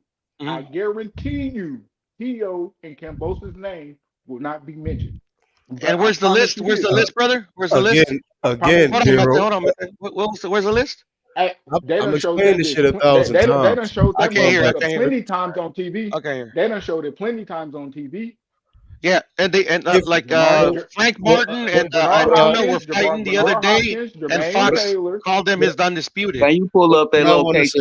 That information the conversation becomes mute. That's literally that titles that are recognized that Tio and Kambosos have or had, whatever, WBA, IBF, WBO. The franchise is not recognized in all of boxing. Devin's title is recognized. I don't understand how this is hard to understand, but it's that simple, yo. It's not recognized. And it's that simple in my eyes too. But obviously, you're not going to recognize it. The franchise is right. Same way as the IBO is not recognized. The franchise. Just answer me that question, fellas. Though, why do the fans? Now, I'm not saying y'all or maybe one of y'all. I'm not saying nobody. Why do the fans got to deny Kambosos his rightfully earned title as undisputed lightweight champion of the world? Why? Why do y'all think they got to do it? But he's not undisputed because he only has the WBA, the IBF, and the WBO. Well, that's a matter of opinion. That's a matter of opinion. No, that's a fact. Because they ain't looking at no belt, they looking at color of the fighter. You're not Mauricio Sulaiman. You ain't Mauricio Sulaiman. I've been trying to explain it. It's not a argue about with a title. That's all they looking at, bro. Sulaiman, to make it clearer, right? He would get rid of the franchise and put the same stipulation. Tell where that information is, so we can look it up. Look up the receipt. For Sulaiman to make it clear, right? Like he what would you get said. rid of Sulaiman. Tell them their location where we can just see the receipt. It's simple. Sulaiman just easily get rid of the franchise and put those same stipulation and clauses or the same rewards for any WBC champion as his world title. You see what I'm saying? As of today, they got rid of them. Got rid of what? As any of the things that you said, Mauricio Sulaiman can get rid of all that stuff. If it became more clear and it wasn't something that was janky, it's janky, which is why it can't be recognized or legitimate. It's not something legitimate. It's But bullshit. you're trying to tell me that they're not recognized by the other sanctioning bodies. It's But not. the other sanctioning bodies have no claim in how they run their sanctioning body. The WBA can't tell Mauricio you can't do this, If you it can't do wasn't that. It's a recognized, boxing Kambosos wouldn't even conglomerate. be It's up a on that conglomerate. motherfucker. See what He I'm wouldn't saying? even It's be it's on a the They're a franchise. conglomerate. It'd sanctioning just be It's a the body. conglomerate. You gonna IBO, look at WBA, PO, I and don't you gonna understand look I why at literally y'all just PO. want to know incentivizing why it. y'all think the fans don't want to give this guy his rightful fucking place as Listen, undisputed. y'all That's what I y'all want to know. That's what I minimizing want to know. everything good to the question, Kuro. That's what I WBC, want to and know. it's a conglomerate. It's a conglomerate. Because the All WBC is four the one that sanctioning started all bodies, this shit. and this is why, again, that's why they had that meet up with all the sanctioning bodies, and they still came to a disagreement about what the WBC is doing, because it's not it's rogue bullshit. It just can't be a title I can just drop, give away, do Because this. the It's not WBC is transferable. the top If you've motherfucker. been and previously, I'm not sure if it still stands. That if I beat you, you can Is still the keep the belt. WBC the That's not a top champion. sanctioning body? You can still be the franchise. Whoever has a franchise, you could beat them. Like Devin could beat George Kambosos, and Kambosos could still keep the franchise. That's why it's not legitimate. That's why it's not recognized. That's what I've And been guess saying what? for weeks and And months guess and what? years. Then it's just gonna switch hands. Devin Haney gonna have 2 green belts, and Kambosos gonna have No, the franchise. I just thought we were boxing fans. You know, I'm not saying I y'all literally just are explained not. it again. What But are we like, talking about, yo? Devin I was mean, still having. You Devin just has. said Devin if holds his Kambosos WBC get Theo two, title. you earned go. that shit in the Devin Devin ring. holds Haney his gonna lift up WBC all the title. other Right? belts and have 2 green belts. The same shit. The I feel you guys, originality. man. I see The y'all when I look origin. at you. The He just gonna have the originality. two. He just gonna have the 2 The world titles and originality, leave right? Kambosos with the franchise. That's what you just said. The originality of the franchise, right? The originality of the franchise is equivalent to Oh a my fucking goodness, diamond belt. man. That's why previously, That's I'm why I not sure can't if it wait to still piece your stands. ass up, But nigga. if you beat the franchise, they would say, well, the That's most this you is would get why, man. is a diamond belt. So to my understanding, that Do it motherfucker got diamond diamond belt written on like franchise on the other belt? Do it say it diamond belt? still might be a diamond belt. It still might be equivalent to Do a it diamond. say Whatever diamond? that second belt that Kambosos is walking Do around it with, say I believe it's a diamond? diamond belt. Answer the question, It's not. Method. Do it It's say not a. diamond? It's not a world title because we can Do see it whenever say anywhere diamond we belt? go, Do it specifically. I'm Do it not about to. I I'm just not asked about to you a argue question, about Method. facts, yo, because It ain't it's no weird. argument. Do It's weird at that that point. Yo. other world title got diamond written on It's it, not. like franchise It is written cannot on the be. other It's one. not a world title. The I franchise want to is not say a world something. title. Like what the white man does to us, it puts us against each other, my brothers. Let's stop fighting over this shit. Fuck them. I ain't on that, man. I'm asking this man a question, bro. Do that belt got diamond written on it? It's the diamond Blood belt, diamonds. like the franchise belt. The Due to franchise the belt fact, got right? franchise So written on it. But do the other title got diamond written this on is it? called like legitimate comprehension, right? That if you beat the franchise and then they don't give you, So you ain't gonna answer the question. so if you beat the franchise champion, Okay. right, and they give you a diamond title for beating them, Do it say what diamond is that? title? How do you know it's Then a what is diamond title? then what is that? It's a diamond title. It's not a world title. How do you figure, Method, that it's a I diamond title? legitimately posted this link yesterday in the back chat and in the regular chats. And they called it Posted. the Diamond Championship belt. Because if you beat the franchise guy, right? Do it? No, If you fuck beat all him, that. Do and it you say get a diamond on the title belt? from See, it, I can't it is answer a no diamond questions, title. man. It's just It whatever can't entertain me, bro. I just It's asked you not a simple question. recognized. It The is not franchise best recognized is in the the conglomerate franchise. boxing, yo. World title is the world title. But do this other belt say the diamond belt? Is it written on Because the if word? you How beat do that we person, determine that it's the diamond belt method? That's the question. Listen. The franchise designation is a franchise designation. Man, Whatever that what second about the thing diamond? We is, talking about the whatever diamond that belt you second, talking about. whatever What that about the second, diamond belt method? whatever that second belt that everyone seems to be so obsessed You to just talk said about. whatever that is, but you just Whatever, named it as the diamond belt method. so Come on, whatever man. that second belt that what everyone The else diamond seems to belt, be. right?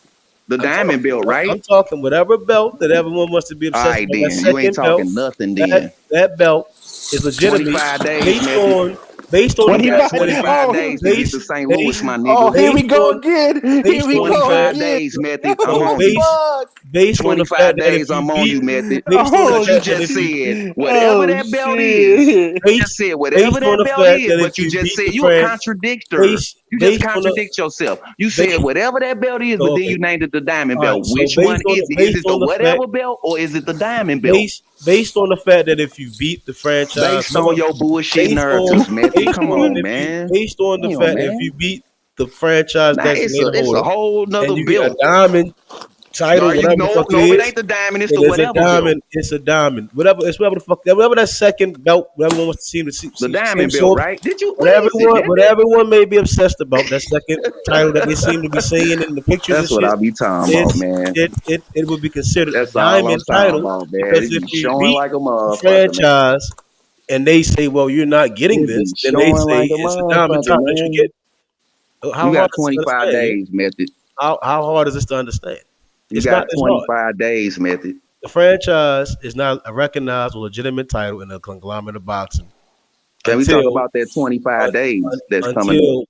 until WBC gets it together. Make it Oh, easy. shit. The The only WBC motherfucker gonna has get it together is the Devin Haney, my WBC. nigga. The WBC has multiple options. Yeah, after this Kambosos fight, he gonna be the real WBC undisputed. They could legitimately either get rid of the franchise. I believe that with what's his This name, shit Estrada. getting worse and worse, man. Estrada fighting what's his name, Chocolatito. This shit getting worse I and believe worse. that franchise would disappear into thin air. That nigga says the whatever belt that is, but the diamond belt. Canelo seems to have gotten rid of his. Hey man, shit is hella Canelo funny, seems man. to have gotten rid of Hey, his. what belt are you guys fighting for? franchise. Canelo seems to. I'm seems trying to got rid pull of some his. skin off that And now- nigga back, man. I ain't and trying to now- do none of And that now we shit, see, man. and now we see that it's only I'm one trying guy to get some left. skin off that nigga and back, man. That person, Kambosos, who will soon. I believe we will see that franchise going to the trash can sooner or later. To summarize it all, I thought it wasn't going nowhere. I thought Kambosos keep it. If Devin Haney beat him, I thought he'd keep the franchise. Ain't that what you just said? It all depends on how the boxing world Ain't responds. no depends. You just said what you said. It all depends on how the boxing. boxing. If Devin Haney beat that man, he gonna take all the belts but the franchise. So he gonna have 2 green belts and the other 3. He will not have 2 green belts. He will have his green belt, and that's it. Everything else is bullshit. So why he gonna fight? Can he leave Kambosos alone if he just gonna have his green belt? All right, so this is what I was saying. This is what I was saying earlier, right? About that Kambosos. Crazy as a motherfucker, man. No, it's not because you sound ignorant, yo. Ignorant. But you ain't answering no questions, though. the IBF, and the WBO. You Devin sound Haney, ignorant. He Devin said Haney Devin Haney needs beat Kambosos. Devin He just Haney. gonna have his green Devin belt. Haney. Devin Haney needs the other 3 belts. Kambosos needs Devin Haney's belt. This is not hard to understand. It's Okay, simple. so name the belts that It's simple. Kambosos got. We know Devin got. He the real champ. IBF, Okay, that's cool. He the real champ. That's cool. But name the 5 belts Kambosos got. Kambosos only has the IBF, the WBA, and the WBO. That's right. He ain't got no green belts. All right, so hold on. I'm screen share the facts. It's simple. Just name the belts. All right, we're gonna screen Just share the name them, Method. We're not doing. You ain't even named neither one of the green belts. You just said the WBO, the IBF, and the WB. Hey, H, put my thing up there for him, H. Give us some facts and feelings. Oh shit, man! Can y'all see it? Can y'all see it? It ain't up there yet. Ain't nobody see this shit. I got you. It was up there earlier, man. You still like just weird, yo. Hey man, that shit funny as a motherfucker, man. Damn, man. I just want to. I really want to get Devin Haney in I'll read it. so we can see the man get the jewelry. Fuck all that other shit, man. I'll read it out for you, right? That's all IBF interim. IBF interim, right, is vacant, right? Then the IBF World is George Kambosos. The IBO, Maxie Hughes. The WBA Gold, Roman Andreev. WBA Super, George Kambosos. WBA World, Javante Davis. WBC Interim, vacant. The WBC World, Devin Haney. The WBO Global, vacant. The WBO Interim, vacant. The WBO World, George Kambosos. George Kambosos only has 3 titles. Devin Haney has the other world title. What are we talking about? What good is that if you ain't showing the belts with this shit? Again, IBF, George Kambosos. WBA, George Kambosos.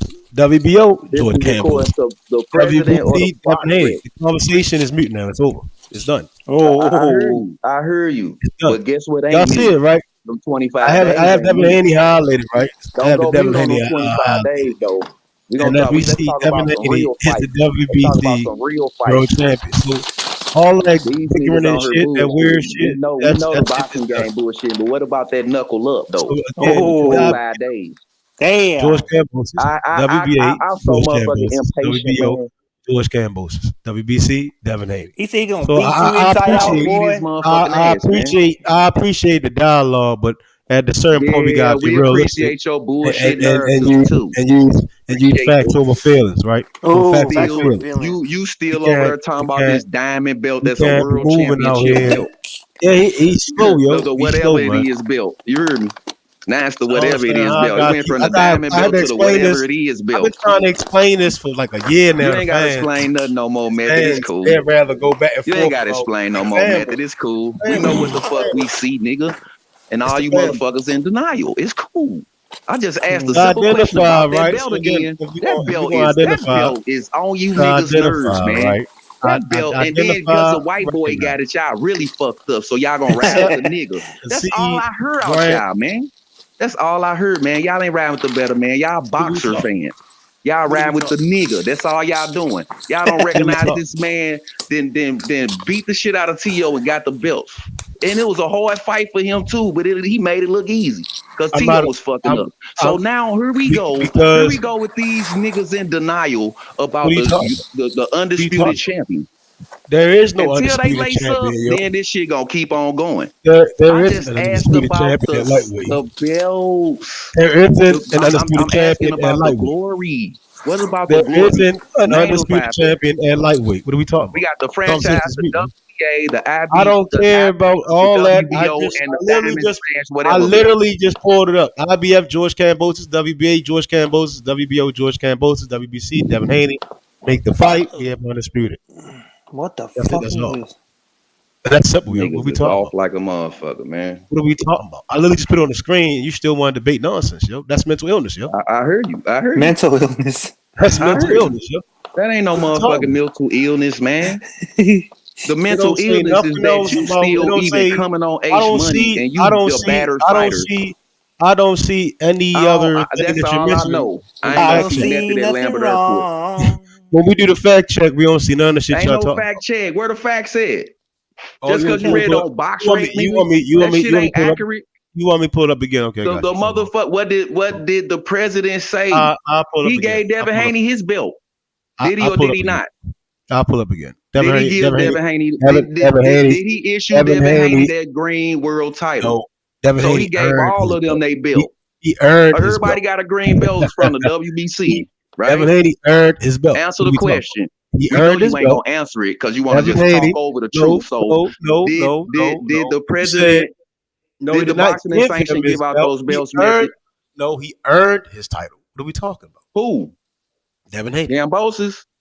Devin Haney earned his title. Kambosos got his 3 titles. He earned. And who he fight? Who did Lennox Lewis fight?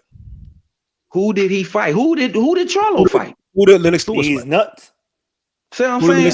Who did Lennox Lewis fight? Who did Lennox Lewis fight? Both chickened out. So Lomachenko chickened out. Okay, so still we talking about these two fighters right now. Thank you. That's what I'm saying. So I see IBF, George Kambosos, WBA, George Kambosos, WBO, George Kambosos. Do it say that same thing everywhere?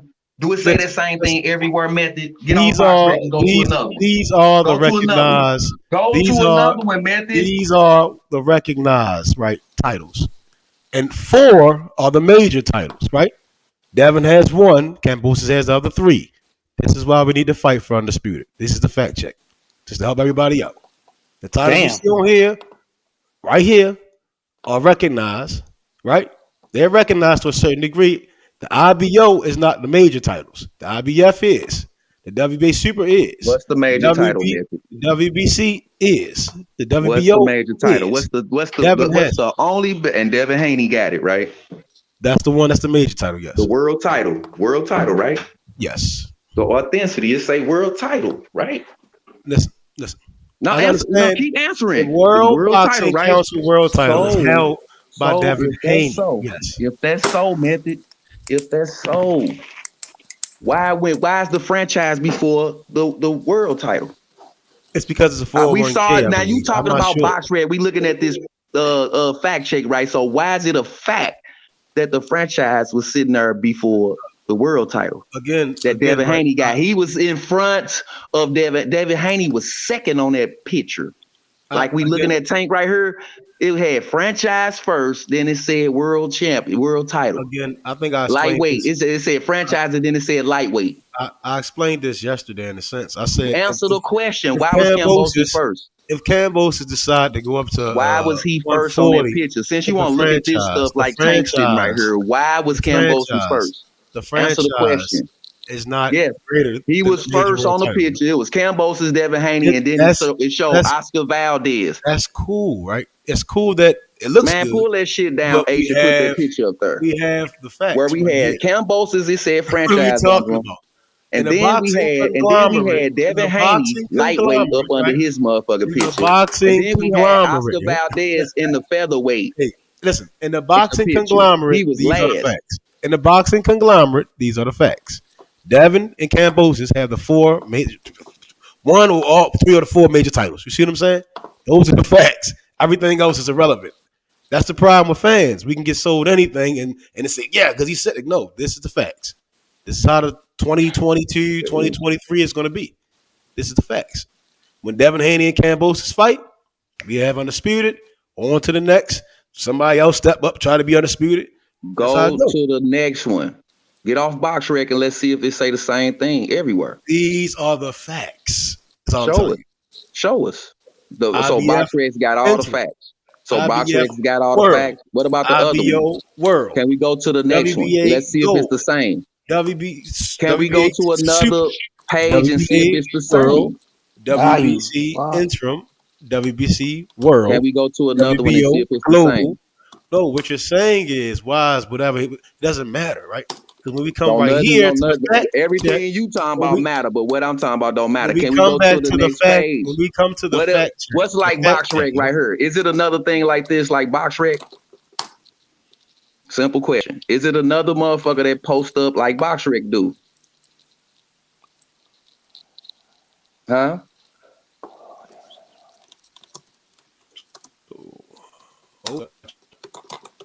Put you in the coffin real quick.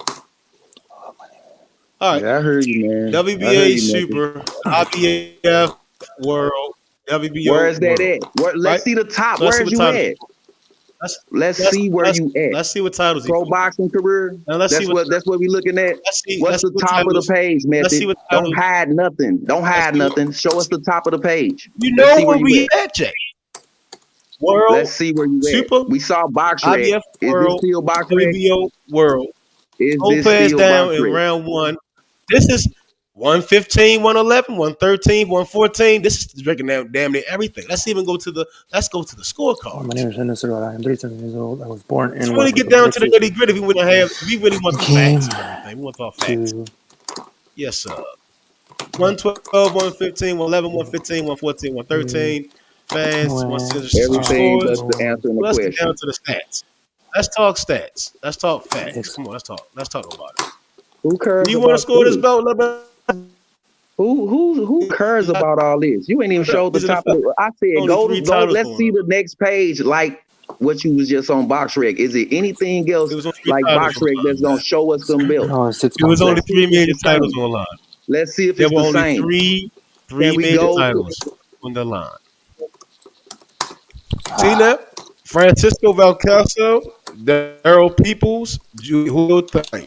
Those were the only line. If what Maurice really saying was really what is he saying? Why don't we see it here? What's the top of the page? What we even looking at, Method? But what is we even looking at? But I digress. Okay, you didn't do shit. You just showed us BoxRec and your opinions. Okay, cool. That's cool. You ain't did shit because you ain't answered no question. You just showed us what you wanted to do. That's all. No proof, no nothing. Go to the next motherfucker page like BoxRec and let's see if it's the same. You got your computer up. Why you ain't go to you went to the fucking fight of T.O. and Kambosos, nigga.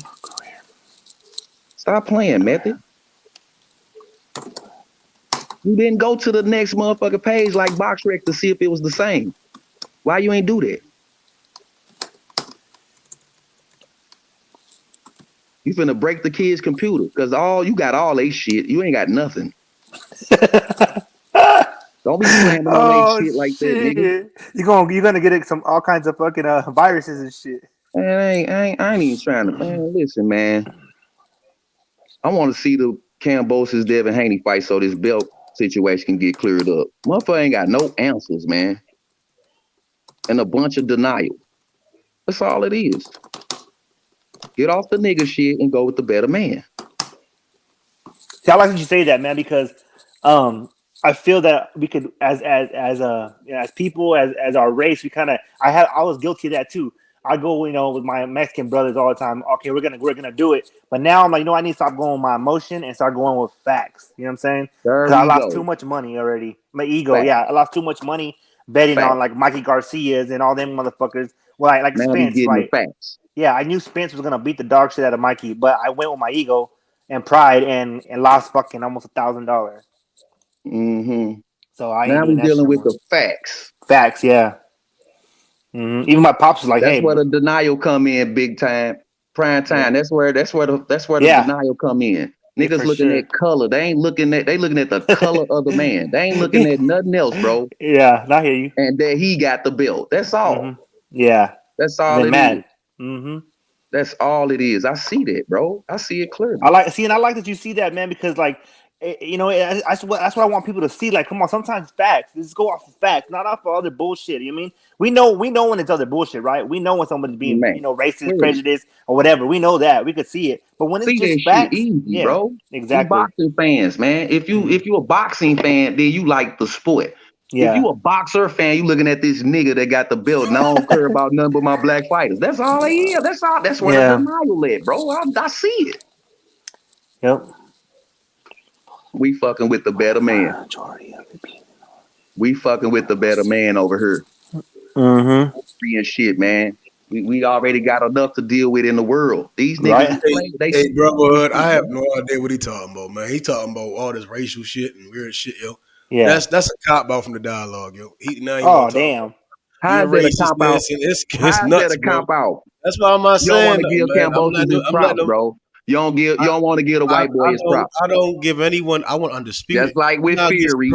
Just like with Fury, man, they use the same thing. I just can't go with no man. Man, get the fuck on. He beat Wilder ass. You went with Wilder. He got his ass. Fury kissed the dude in his fucking mouth. I don't rock with it, yo. But he knocked your boy out, though. So why the fuck this nigga let a motherfucker that kiss motherfuckers in the mouth whoop his ass? That show his character. It's a fight. That show his character. But me not liking Fury has nothing.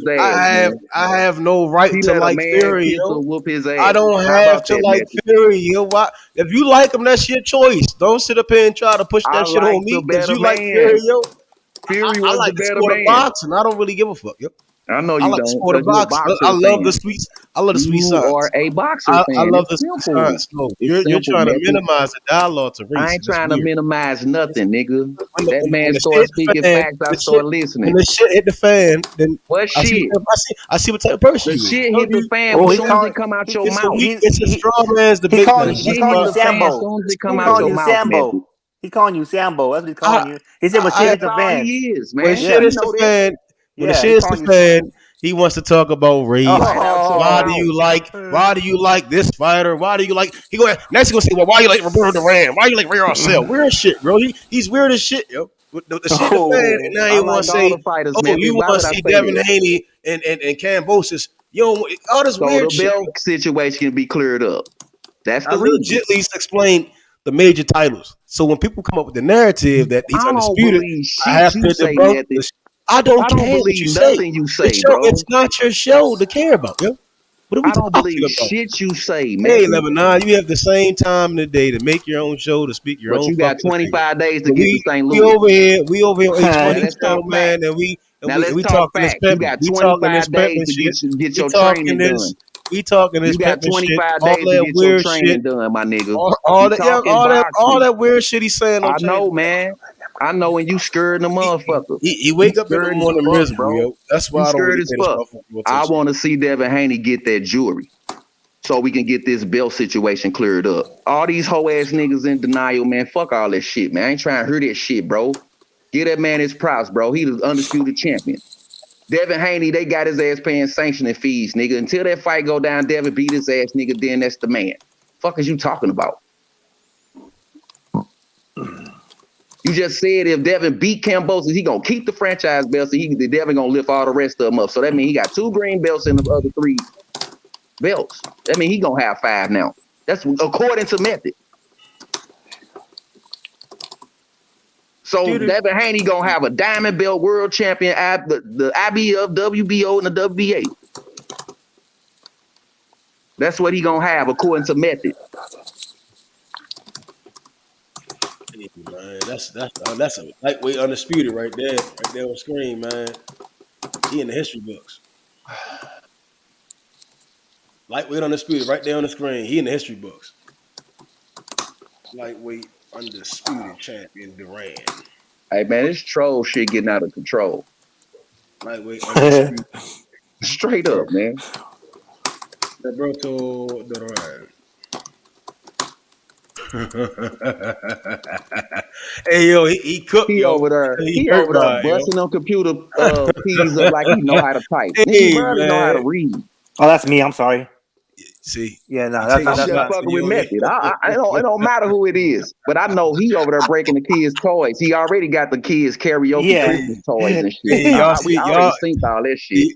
Do y'all see that lightweight undisputed champion right there with the infamous trainer Ray Silver? See it on another. Can we see the where Kambosos is at on another thing like that's a dog right there, man. Lightweight man. I know, man. That's how I be knowing, man. Ken Buchanan, Roberto Duran. That's top box. Chavez. That's a goat. I know, man. We gonna talk boxing on 11. We ain't gonna do no talk. I'm not gonna do no talking. I ain't gonna do no talking. Undisputed.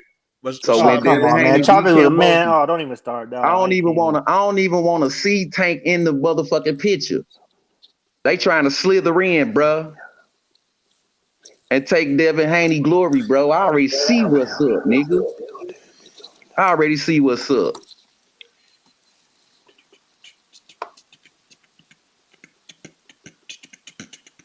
No, he the undisputed champ, IB. He got a world title. Yo, what's good, Method? What's good, Hebrews? Shout out to Armundo. Prime time. What up, Prime? What up? What's good, Prime? How you feeling, Prime? Shit, right here, man. Just doing some. I'm in school. I'm back in school, so I'm doing some homework while I'm listening to this boxing. It keeps me entertained. You know what I'm saying? What's up, bro? Hell yeah. Thank you guys. Appreciate it. Yeah, man. Good. So, Method, I want to get your thoughts on the WBC real quick. What did you think about the WBC saying Kambosos was the undisputed champion? I don't give a shit. No, not to be rude enough. I don't give a shit, man. So you don't care what the sanctioning body says? I mean, the sanctioning body can say fuck fans, fuck boxers, and all that, and it's one day out the other. I mean, when I understand the sport of boxing, understand the history of boxing, when we understand the conglomerate of boxing, all the sanctioning bodies are not on one accord. But when it comes down to the WBA, IBF, WBO, WBC World Champion, it's 4 major titles. Devin has 1, Kambosos has 3. Those are the facts, and I just leave it alone as that. I don't got to get into them being rogue. I'll tell you, but what's your thoughts on this franchise belt? The WBC saying that's the supreme belt, and Kambosos is the undisputed champion. And even Devin Haney said, like, if he's the supreme champion or whatever, make me his mandatory, right? Yeah, I mean, Devin is young, so Devin being a young man, his emotions get the best of him. Did he say that, H? Because he feels disrespected. Did the world champion ask to be the mandatory for this unified motherfucker, man, with 5 belts, H? Because Devin Haney, he asked me a question. Let me answer his question. Yeah. Devin Haney did say that because they said Kambosos was undisputed. So Kambosos said, Haney said, if he's undisputed, let me be the mandatory to fight this nigga. You know what I'm saying? If that's the case, right? Right. So Devin Haney is a young man, and him being a young man, his emotions get the best of him, from what I understand. He really wants to fight. He wants to make the best fights. He wants to go to the Hall of Fame, and he feels like he's being slighted by the WBC at times. But the facts always remain. Since 1980, I've been in the oil industry most of my Since life. The 1983, majority of it being in 2007, oil, there hasn't been an undisputed in oil champion. field safety. No One of my main goals and that I after am currently in the 2007, process of we haven't seen an becoming a undisputed sergeant champion. sober Unless living. I Katie am in the last Taylor, phase When of he the say process this, that when he say I this will age, be having unless that Katie happening. Taylor's 2022. That will be called. 2007, the president was Katie Taylor. Did he say this in 2022? H. Why are we talking about He 2007? just said that like a month ago. Well, a couple. Right, but I mean, as soon as they said that, it's not long ago. That's what I'm saying. 2021. We gotta really use our brain and stop just taking shit. No, I think it was shit. It just happened. That's what I'm saying. That's It just happened, but it wasn't in 2007 though, right? H. That's like the IBO saying. sir. That's like the IBO trying to say something, right? It has to be recognized by all. That's why I say I respect what he wants to do and the way he wants to go about it, right? But the fact still remains: those four major titles, He want three to of be them a held by mandatory to Kambosos. three of those are held by Kambosos, and the other one is being held by Devin Haney, and that's what it is. Hey, I got a question. Man, that was an Go ahead. Come on with it. Oh, that's the brotherhood. What up, boy? He sure want to get that mandatory. I didn't know that was you. What up, brotherhood? Hey, who was the first franchise champion ever? Canelo. Benny Leonard. And who the fuck? Wait, one more question. Who the fuck did he beat to get that belt? Oh, shit, he was elevated, right? No, who the fuck did he beat to He get ain't the beat franchise nobody for the belt? belt. He was elevated. Exactly. Now, what do we call champs that get elevated? Nigga, franchise. Email champ. Some bullshit, nigga. What you call like an email champion? We called them paper champs last time I checked. Oh, paper champion, like an email champ. Okay. Paper champ. Shit. Nigga, I brought that to this motherfucking panel. The paper champ. So the first franchise champion was a paper champ, and you sitting here vouching for that shit like you a real boxer fan. You need to shut the fuck up, nigga. Hey man, don't ever shave your beard, hoe ass nigga. Ever. Nigga, shut the fuck up. You sitting there vouching for that franchise belt like that shit legit, man, nigga. show us Nigga, yourself. Show us you. Cam You up. gonna be done for life, This nigga. what you came on here for. Just cam up, man. Just show us yourself. When you did this, I ain't never seen you. So who did Canelo beat to get the franchise belt? Then. Who did he beat? Who did he beat? Shit, Canelo, man. WBC world champion first, brother. This my point. If the first franchise champion wasn't legit, then everybody after him that got that same stupid ass belt ain't legit either. That's the point, bro. So But throw he that still shit got in a the world trash. title. What about that? Shit in the trash like really bold. Name the belts, man. Name them belts. You name them now. Is it a diamond belt? You first you gotta name who Canelo beat for that shit. Man, listen, man. These nuts. Still in all, man. We talking about Devin Haney. Didn't Canelo beat Triple G for the WBC world title at first, right? And didn't Triple G get elevated to WBC champion? So you saying Triple G ain't never fought? Exactly. So Canelo won. All right. So Canelo won the WBC Go champion. ahead, brother. I'm gonna go after you. Go ahead. I'll go after you. That's what I'm saying. Triple G got elevated to WBC champion. Little do these fucking casuals know. And then Canelo beat him to get the paper champs belt, and then gets elevated to even more paper. Like, what the fuck are we talking about here, bro? So brother, Y'all so niggas pretty vouching much for that Canelo. So Miguel, is it true that Miguel Cotto was the WBC world champion at the middleweight division? He beat Sergio Martinez for that belt, and then Canelo beat Cotto for that belt, right? And then Canelo vacated, and Triple G was elevated. Is that correct? 100%. All right, just check it. Damn. But it's not the same energy though. So basically, you're saying Canelo and Triple G ain't shit. It's not the same. I'm saying, how many people called Triple G a paper champ compared to Devin Haney when he got the belt the same fucking way? I guarantee Canelo will knock your whole jaw off. Man, motherfucker got everybody get it. Anybody got their belt like that with paper champ, nigga. They are a champion. That's my point. But who called Triple G a paper champ though? Nobody in the fucking world. It just happened to be the young black guy. He's getting paper champ. That's what it's called. He's getting paper champ. Order in the court, nigga. Order in the court. God damn it. You ain't got no fucking order in the court, nigga. You ain't got no motherfucking order, nigga. Hell, you already mad know that as shit. Shut up, you bitch. You mad as already shit. know that shit, nigga. He said he ain't beat nobody. He got elevated. Yeah, he got elevated right up your Man, funky nigga, ass. But when that man cleared out a whole Chapo motherfucking and Haney division, get nigga. elevated, all of a sudden they Like trying to email hear that champ. elevation All shit, of a nigga. sudden, Who he fight for that belt, nigga? Hey, and you need to elevate. You need to Oh man, this shit. Exactly, nigga. you need to elevate your paper up. You broke. As a motherfucker. Oh man, As this a shit. motherfucker, nigga. look, Hey, yo, it's they trying to As a take it bitch away from ass boxing. motherfucker. They man. trying to take it away from boxing. You need to elevate your Court, paper up. You broke do man. this, man. And guess what? Oh shit. He's still the undisputed champion. If he got the You, franchise or whatever The belt he got more the belts than that undisputed nigga. Why paper the fuck champion of the Devin Haney world. You rolling know up talking about some? I Why might do go you? back and Hey, forth. H, you gotta send me that information I'm so not I gonna can go back and see it. forth for no grown So kid. So then when long, long, so long, I can really know why the fuck Devin Haney roll up talking about being a mandatory if he the real champ. Fuck Shit. out of here. Y'all funny as shit. Show me that because shit, H. you Send that said, shit, man. did you just Send say, me that weren't deal, you H. just going on and on about Said what you the what? president said? What you Send want me me The to do, that brother? president said this. information, H. Which You one? niggas in denial. Which information? Did the When What president are Devin you say he Haney talking be about?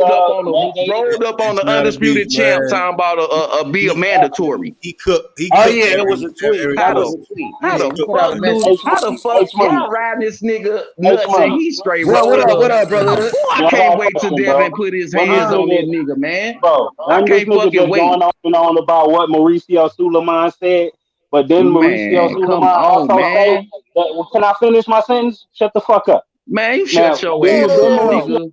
You don't even say, know what you then, talking about. then Who the Mauricio undisputed Suleiman champ? also say, Who bro, is let me the finish my undisputed sentence. champion? I don't do this. I'm about to Who get it off because this nigga a hoe. Then who Mauricio Suleiman listen also to me, say, bro. Get off. fuck Bye. that, nigga, I was Bye. already talking, bro. I was Bye. already talking. I'm talking that money. I ain't talking to your whole ass. Bye. Then Mauricio Suleiman say that the WBC Man, champion whole could ass ask to shit, be nigga. mandated. Didn't he say he could Man, ask to be man, mandated? dude. Since you want to go on and on about what Mauricio said that T.O. is the superior champion, whatever the fuck you said. He also said some other shit. And you don't want to agree with it.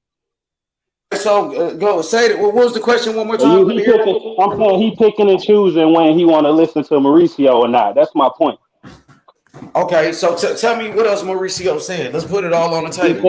He said that the WBC champion like Devin Haney could ask to be mandated or one or the other. It's either in reverse, like T.O. could have asked to What's put good, brother? Haney in mandatory position, or Haney could ask to be in mandatory position. Then Mauricio say something like Yo, that. wait, hold up, my nigga. You right, because we all know that Mauricio's a piece of shit. We all know this. That's my point, bro. He done said a lot of bullshit, bro, but Like he want to pick and choose when he believes what say so much Mauricio bullshit, said. That's my but point. everybody gets this fucking guy a pass, bro. And we gonna call this shit out, bro, when we see it.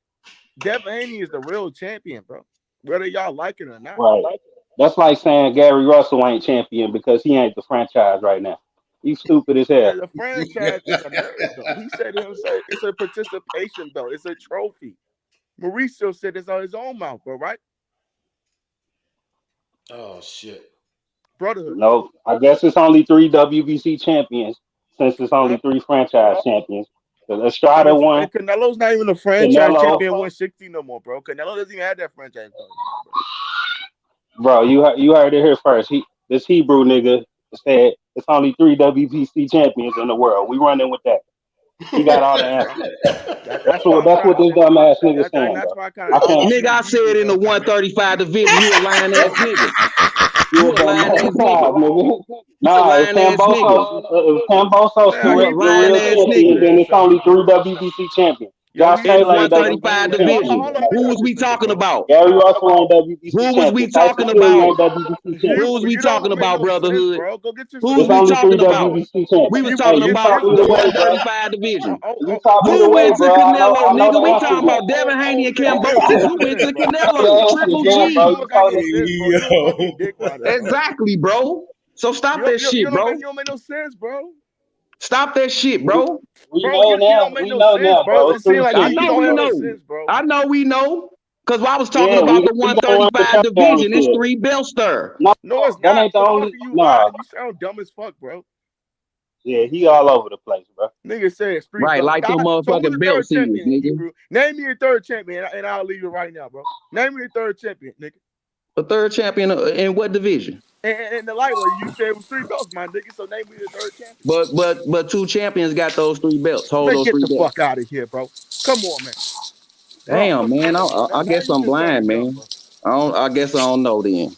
No, you don't know, because I Mauricio don't fucking know plays then. his But I game, bro. told you, You like I don't get it, said, bro. I know what Mauricio my fucking eyes playing is a game seeing. with us, bro. The man You just want put to that argue shit up like this, there. my nigga. The man put the shit up there on the That's like screen, bro. I want to get your thoughts on when I know Mauricio Suleiman that the same day he said Kambosos was undisputed, Devin Haney had put out a tweet and he said if and somebody got some background noise, he said if somebody Devin Haney said if Kambosos is the undisputed champion, if he's the real champion, make me his mandatory. What do y'all think about that? Now, let me get y'all thoughts on that. This is my issue with Devin, right?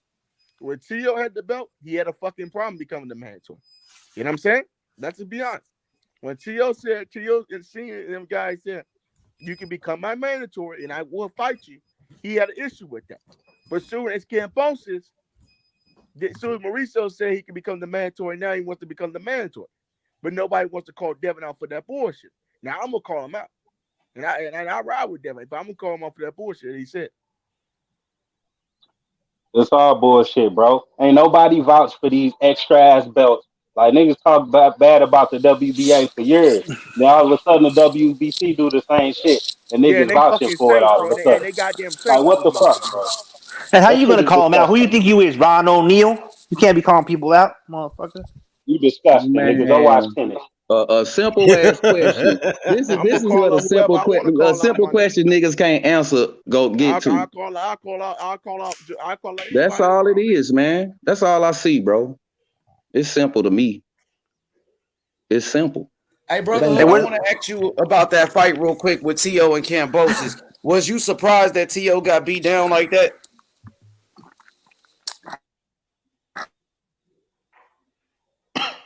He fell off, but it's all good.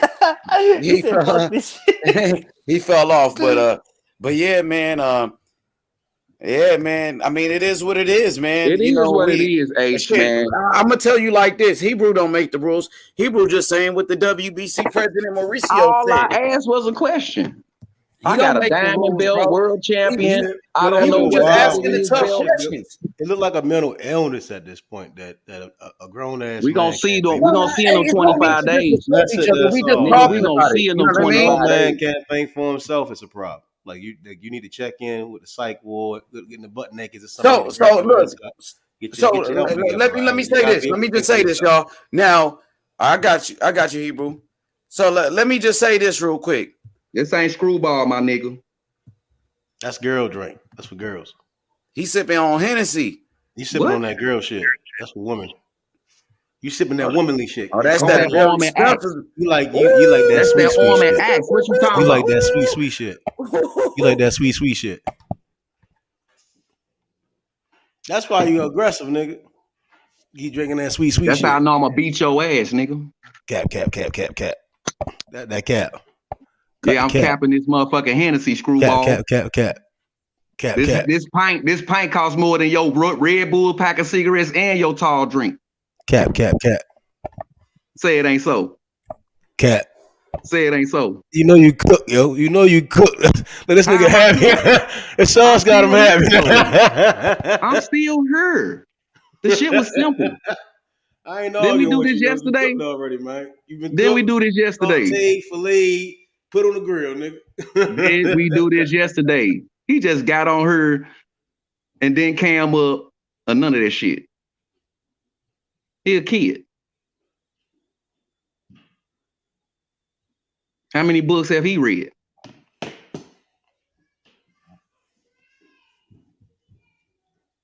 Oh. Niggas speak about books. Niggas is crickets around this motherfucker. I got wisdom and knowledge. I don't know everything. This belt shit confusing the shit out of me. That's why I want to see Devin Haney beat that ass so we could get a brother the jury. Cool. That's simple. But we got the diamond WBC. The I don't know what that is championship. We talking about now. 135. Not 160. Not 168. No Triple G. No Canelo. Talking about Devin Haney. And we talking about Kambosos. Because ain't no other division got no confusion like this. So when they lace up with no Tank Davis involved, then we gonna know who the real champion is. Cause ain't no the real champion coming asking to be no mandatory.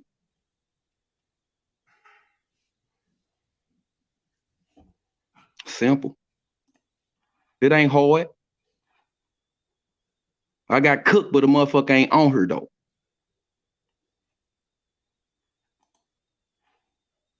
Know what I'm saying? It's simple.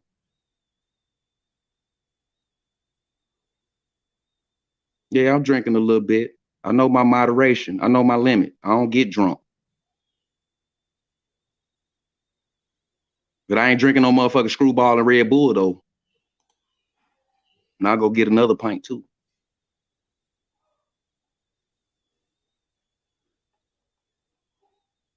So what's good?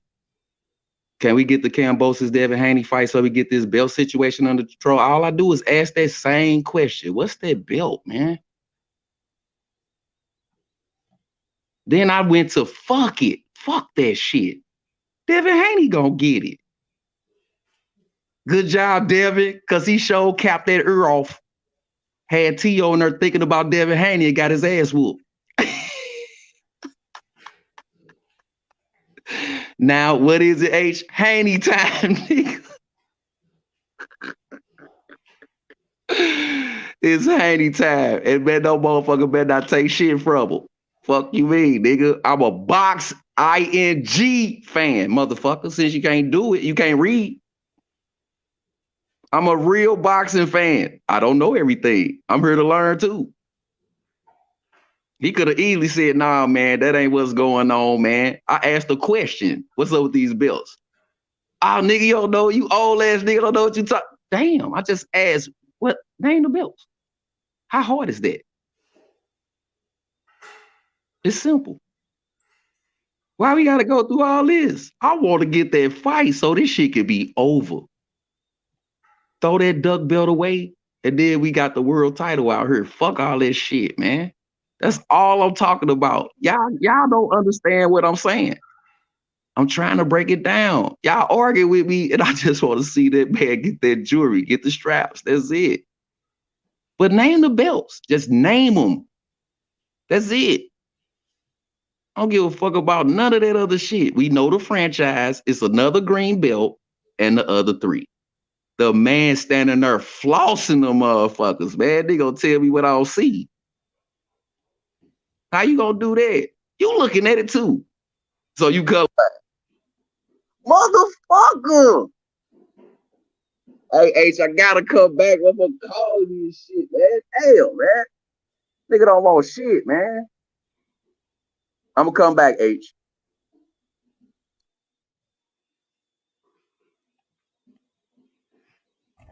So Bob Arum is trying to make Kambosos versus Lomachenko still. Per Bob Arum.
Yo, Armando, what's good, bro?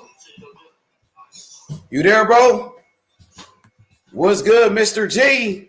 Yeah, I am. I'm just checking. How y'all doing, man? What's good? Yeah, y'all doing fighting? Good, man. I got an echo. So I'll be listening.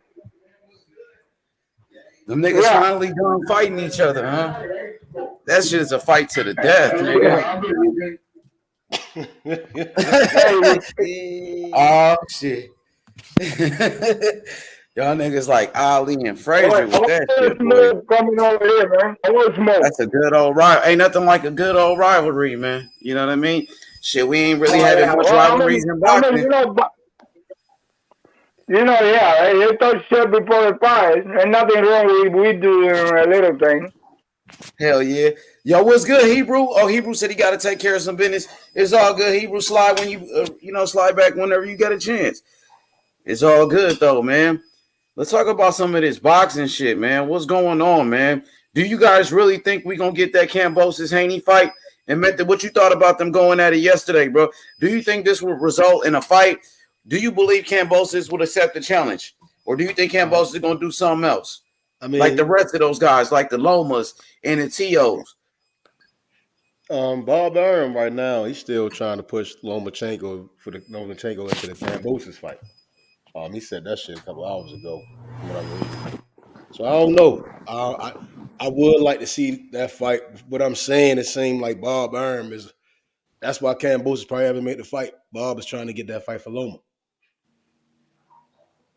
So I'm not sure. But as far as the trash talk, shit, I think I don't really care for it. I really don't care for it because I don't know what Kambosos and his handlers would do. I don't know if they're gonna make the fight or not. So it could just be in one end out the other for real. Hell yeah. So hey, they said Tank Davis was actually being mandated by the WBA to fight Kambosos. What's your thoughts on that, Method? And do you think that's a possibility? Shit, that's the same to be. I don't fucking know. I'd rather see the Devin against Kambosos. Devin Haney and Kambosos, but what if Tank comes through, and intercepts that fight? I mean, how it is with me. It is what it is. You know what I'm saying? It's going to be whatever it's going to be. Do you think it's a possibility that Tank Davis can fight Kambosos? I mean, on show, what they gonna be on show? Would they be on Showtime pay-per-view? Yeah, I can see that. I can see the Tank. If they do force the Tank fight does come in. I see that fight happening. It's to me. I think it's whoever going to pay that motherfucker Kambosos and whoever his manager is. Whoever going to offer the bigger bag and get him in that ring. Because again, Kambosos versus Tank would be a big ass fight on Showtime. Tank has the star power. Lomachenko, it sound good, but only Devin is in my opinion, right behind Tank, not a little further behind, but it all comes down to how Eddie Hearn would try to sell that fight. It's hard to say, all right, pick Devin Haney and Kambosos. It's like shit. I can fight Tank and get this bag and be on pay-per-view and become a star at the same time, thinking he could beat Tank. You see what I'm saying? Tank got that one punch knockout power, great boxer. So shit, it comes down to Kambosos.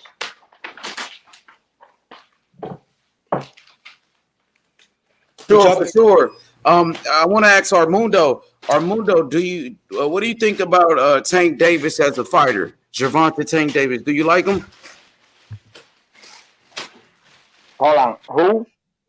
Tank Davis, Floyd Mayweather's fighter. Gervonta Tank Davis, the guy who beat Gamboa. They fighting? What are you talking about? A fight that happened? Yeah, he already fought him. No, Tank Davis, the light-skinned kid. He with Mayweather. You know what I'm talking about? Tank Davis. Yeah. I know who Tank Davis is, but I think. What you think about Tank though? You think he's good? You like him or what? He's good, man. Gamboa made him look bad, but I think that he's like he thought Gamboa was nothing, and it's kind of like he he didn't look committed to me in the fight. You know, he looked like lazy and a bunch of shit, but we got a different tank right now. I mean, I still seeing the reviews on the Spanish channels, and they're talking about how people got robbed, and I just don't understand how they can. I see Tank beat him at least 8-4. That's the best I can do for people. He didn't do nothing to win the fight. He was just covering his face, and he took away the uppercut. But yeah, Tank is good, man. But he's got some tougher fights ahead of him. Yeah, I think if he gets tested, Tank can lose the fight. That's my opinion. What's good, Jimmy? How you feeling, brother? Yes, bro. I'm doing well. How you doing, bro? The champ is here. Jimbo. What's good? Jimmy. Jimbo. What's good? Yeah, bro. What are the topics for tonight? I just saw your notification. Yeah. I just saw the notification. We're talking about Devin Haney versus Tank Davis, Shakur Stevenson, Oscar Valdez, David Benavidez, David Morrell. What's your thoughts on these fights right here? Whatever one you want to touch on, feel free. Shakur, let's go with Shakur and Oscar Valdez. Let me get your thoughts on Shakur Stevenson. I never really talked to you about Shakur. What do you think about Shakur? Yeah, I think he's a very talented young man. You know, Olympian, undefeated 2-division champion. Same with Valdez. You know, Olympian, undefeated 2-division champion. And you know, shout out to those guys for making that fight happen, because you know, as far as importance in division and talent, you know, you could put that fight. A lot of people put that fight up there with, you know, Crawford versus Spence. You know, that is that type of fight that you got number 1 versus number 2. It's a, you know, a unification. So I'm really excited for that fight. I hope it happens.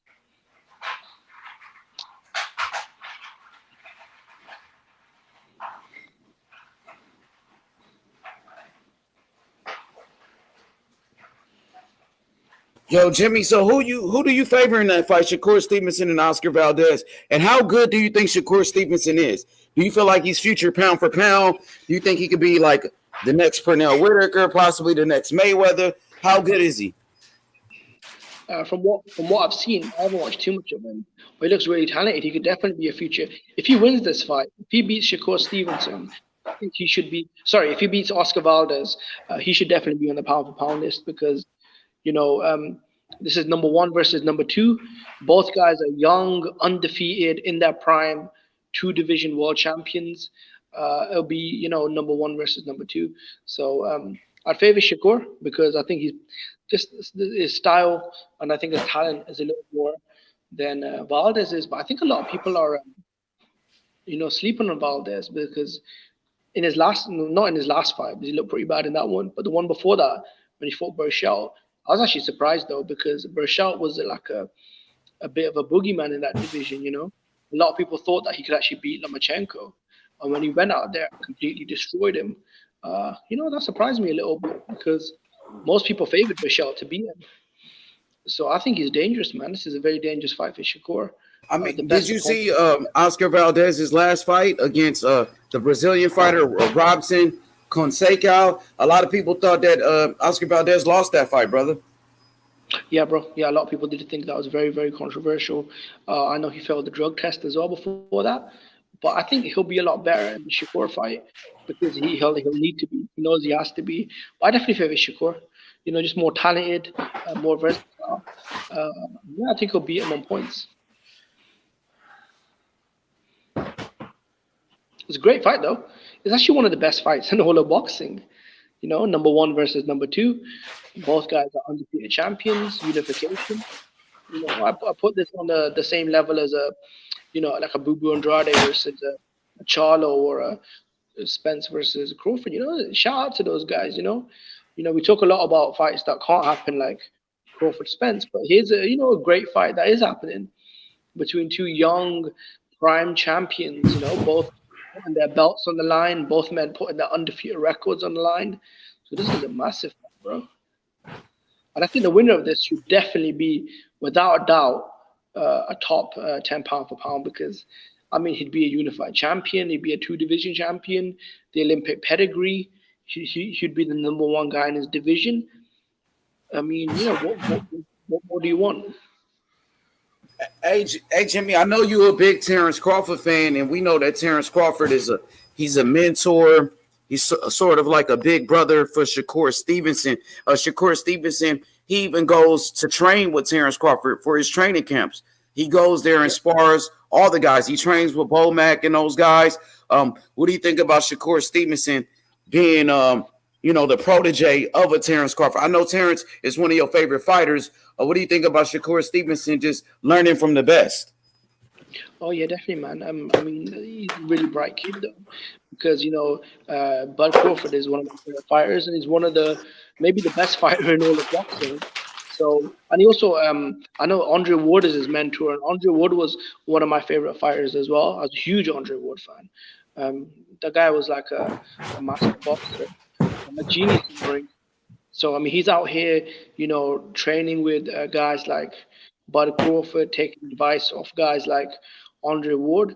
So, I think, he's a smart kid and, he's doing all the things that he needs to do to become a great. I could definitely see Shakur Stevenson as, a future top, 3 pound for pound level fighter, one of the best fighters in sport, potentially a Hall of Famer if he gets the right fights at the right time.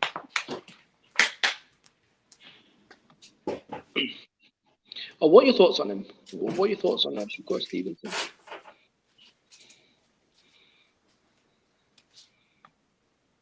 H.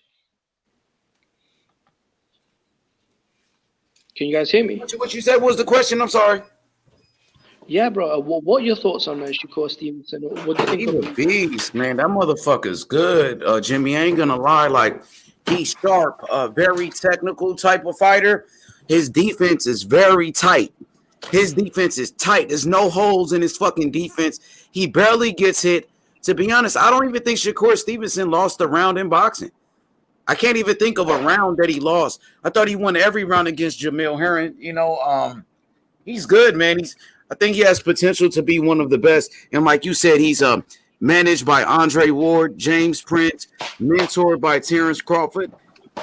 As long as he stay focused, I think the sky is the limit for Shakur. I think he can be possibly the future of boxing with Devin Haney, along with Jaron Ennis and David Morrell. I think these guys are like the best young fighters. I mean, even Virgil Ortiz, of course. Don't want to count out Virgil. I think he's one of the best young fighters in the world, to be honest with you. And a lot of people think he is the best young fighter. Yeah. I mean, I could definitely see it, man. The talent is all there. This guy is, super slick, technical, talented.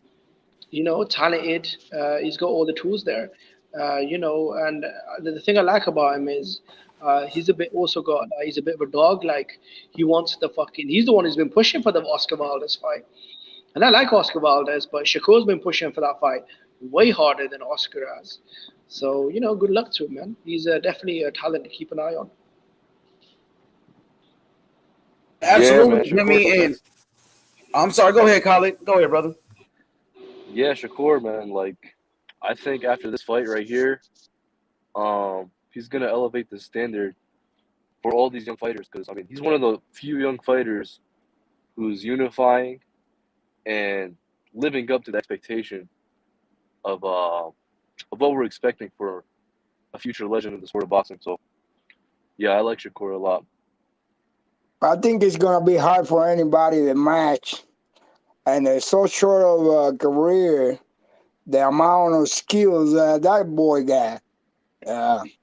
And that's coming from me. I'm Cuban. I'm very, very, very Cuban. And Robesi, well, everybody knows that he cried when he lost to Robesi, but Robesi is not on his level right now. He always wanted to fight Robesi because he wanted to get that one back. Oh, from the Olympics, right? Excuse me? No, I didn't hear you. From the Olympics? Yeah, that's what I'm saying. Remember he cried like a little baby. Yeah.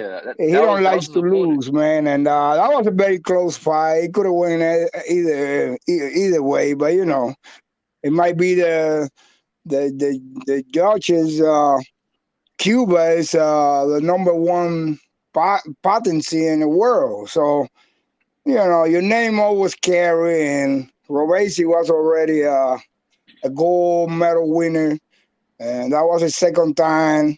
And that was a very close fight. That's all I can say. But that boy, he has a heart. He has the motive. He don't like to lose, man. You got to kill him on the ring. And it's hard to hit him right now, man. His defense improved. I mean, I would say like another 50%. Yeah. He got mad potential too. I mean, he's showing us Oh, he everything right gonna be now. great. Of course, yeah, for sure. Um, I see him going up to 147, and he could do really good at 147. He's getting really strong right now too. He's growing into his body. He got a little He's got ways his to man go. strength. Yeah, for sure. So what do you guys think of this Valdez fight? How do you think he wins this fight, or do you guys think Valdez will win this fight? What do you I guys see a think? stoppage on the late rounds for Shakur. Oh, really? Yeah, I do. Damn, yeah. I mean, Valdez is a like tough the guy. volume on punches and Uh-huh. and like I say, I've seen him improve. I think he's gaining power. He's gaining skills on the defense, and it's a lot. He's learning Hello. curve. Yeah, Oh, Yep. we can hear you, Prime. That was Prime time. We can hear you. yeah. Yeah, His level skills are improving. I mean, I can see like uh, big growth every time he fights. Man. I don't know. I might be yeah, I mean, wrong. no, I think that's true. I mean, he's getting better with every fight. We Yeah, saw that with the and, Jamel Herring fight, but stopping Valdez, that's a statement right there, man. Because Oscar Valdez, he's a tough guy, man. I know he's a He fought tough for guy, man, Portugal, and but I don't know, but I remember wouldn't be surprised if remember that Valdez takes. saying, every dog has his day. I think this is it, but I mean, I know it's gonna be a tough fight. And don't get me wrong. I'm not saying Yeah, Chaco it winning is. easy, but I see him winning most of the rounds. I agree with that too. I think he'll win an easy, unanimous decision. If he knocks him out, that's something special right there, man. Well, I mean, That's a I think special the fighter. volume of punches is gonna take a toll on. Remember, Valdez can cut easy. He a little older. He a little more beat up. So his face is gonna be caught up. I put that on anything. That's true. You're right about that. That's another thing that I see on Shakur. He's getting very accurate with his punches. He don't throw punches just for the hell of it. Yeah, he's very accurate. But yeah, you're right about that. I remember the last fight Valdez fought. His face was busted up like crazy. So Yeah, that's gonna you're happen definitely right again. about that. That's But crazy. look That's at the gonna heart that he happen had again. though. But he had heart though. He can't. He ain't gonna fold quickly. I'll tell you that. No, not quickly. That's what I say. Late rounds. I mean, I see it on the 10, 11. Like start to take a toll on Valdez. I mean, it's gonna be hard for Valdez to find Shakur. That's for sure. Wait, who else is on the panel? Prime. I have a question. What do you think of this fight? What do you think the outcome of the fight will be? You got Shakur or Valdez? Nah, And I got how do you think Valdez. they'll win? You got Right. Valdez? Okay. Yeah, I got Valdez. Yeah, man, it's like I said, it's a 50-50 to me. But I think that if Shakur tries to engage with Valdez, which I don't think he will, but if he does try to have a couple rounds where he stands toe to toe, it's not going to be a good night for him with that. You know what I mean? And I think that I don't know if Shakur can handle Valdez's power, so I don't know how he's going to be able to be Oh, defensive the whole time. But hey, I don't know. Mm, yeah, I agree with that part. But like I'm saying, it's gonna be hard for Valdez to find him. Yeah, that's the thing. You can't what's that? You can't hit what you can't see. So Right. mhm. We'll see, man. I'm actually watching Shakur Stevenson versus Jamal Herring right now, and I don't know, man. Shakur, he's good to me, but he just doesn't. And then he's not. He don't have no power really, bro. Well, I've seen a little improvement there last fight. Yeah, I mean his power isn't like outstanding, but it's definitely something to take note of. Like I guarantee you, Valdez, he's not gonna be that comfortable with Shakur punching him over and over again. You know. That's true, and It's I do like that respectable Shakur's a power. southpaw. Yeah. Yeah, that's what I see a stoppage on the late rounds because it's probably gonna be a cut or it might be something else, but I see a stoppage. Overwhelming something. Overwhelming. That could happen. But so do you think Valdez will knock out Shakur? I think he can. I think he definitely can. I think he can before Shakur can knock him out. You know. Yeah, that's a possibility. Yeah. What do you guys think about Valdez's last fight? What do you guys think about Valdez's last fight? Who was the last fight, Valdez? Robinson Kambosos. Well, that guy is something. Hey, that guy got some talent, man. Consensao is something else. Yeah, he's a gold medalist. But I had it a draw, but he was definitely confusing there. Like he looked like he didn't know how to cut off the ring. Consensao, he was jabbing him over and over again. It's like Valdez just wanted a clean ass shot the whole fight. I think that was Valdez on an off day, to be honest with you. Valdez gonna get his ass whooped. That's all I know, bro. Come. I agree with you. That boy gonna get his ass whooped. I'm watching the Oscar Valdez highlight right now of him beating Robinson, and I don't know, bro. I mean, he's hitting them with some fucking mean shots, bro. Robinson is not no Shakur Stevenson. That's what y'all feel real. Shakur Stevenson all boxers, dude. He gonna beat this dude down, man. He might. I hear you. I see that too. No, prime time. You gotta watch the full fight. The highlights they only show Valdez hitting him. Yeah, okay. I remember Valdez knocked out Burchell. That was impressive, but that's Burchell, bro. And Burchell, it's no Shakur Stevenson. Yeah. If Stevenson can stay on that bike and just pop all fight, he could stop Valdez by TKO. He's gonna stand right. It's gonna be kind of like a Jamel Herring fight, man. Oh, okay. Yeah, that's what a lot of people are saying. Like, I don't know about fucking I don't know. Valdez gets cut real fast, huh? He's already cut prone. Yeah, he is. That's what. I'd say Valdez is a better fighter than Herring. If I'm honest, I feel like he's younger, he's strong. Bro. I think Herring and Shakur are the two best fighters at 130. You said Herring? I thought Herring and Shakur were the two best fighters already fought already. No, I don't think Herring is the best fighter. What the fuck are you talking about, bro? The boxing? Bro, fucking Valdez was the last fight, bro. What the fuck are you talking about, bro? Bro, Burchell was the number one guy in the division, bro. Bro, what are you talking? Burchell got knocked the fuck out by Valdez. What the fuck are you talking about, bro? He did. Yo, no, but he's saying before that, Valdez was a WBC champion who defended his title like 8 times, man. He was the best guy at 130. Valdez knocked him out. No. Brother Boxing, Oscar Valdez is the number one fighter in the division because he beat Burchell, who was the consensus top guy in the division. No, bro. Jamel Herring was never above Burchell, bro. What the fuck are you talking about? Look, I get what you're Brother saying. Boxing, do you even watch the sport? The best fighter at 130 is Shakur, bro. Yeah, we're saying besides Shakur, Valdez is number one. Valdez got his ass this last fight. Okay. Well, Jamel Herring ranked above Oscar Burchell. Was Jamel Herring ranked above Burchell? No, he was, because Burchell got knocked out. He got knocked out. Yeah, but bro, oh my god, man. What are you talking about, bro? Yeah, no shit. But he's saying before that, Burchell was number one. He was number one. I knew he was number one because Shakur wasn't Valdez is number one at the time, bro. He just fucking won his title, bro. I'm talking about right now. Yeah, right now Valdez is number one. Yeah, Valdez is number one. Besides Shakur, to beat the man, bro, you have to beat the man, right? Even though I favor Shakur to beat him, I'm not gonna say Shakur's the number one guy in the division because he's not. Oscar Valdez beat Burchell, and Burchell was the top guy for several years at 130. He was a boogeyman. He was running through everyone, bro. A lot of people thought that he'd beat fucking Vasyl Lomachenko at 130.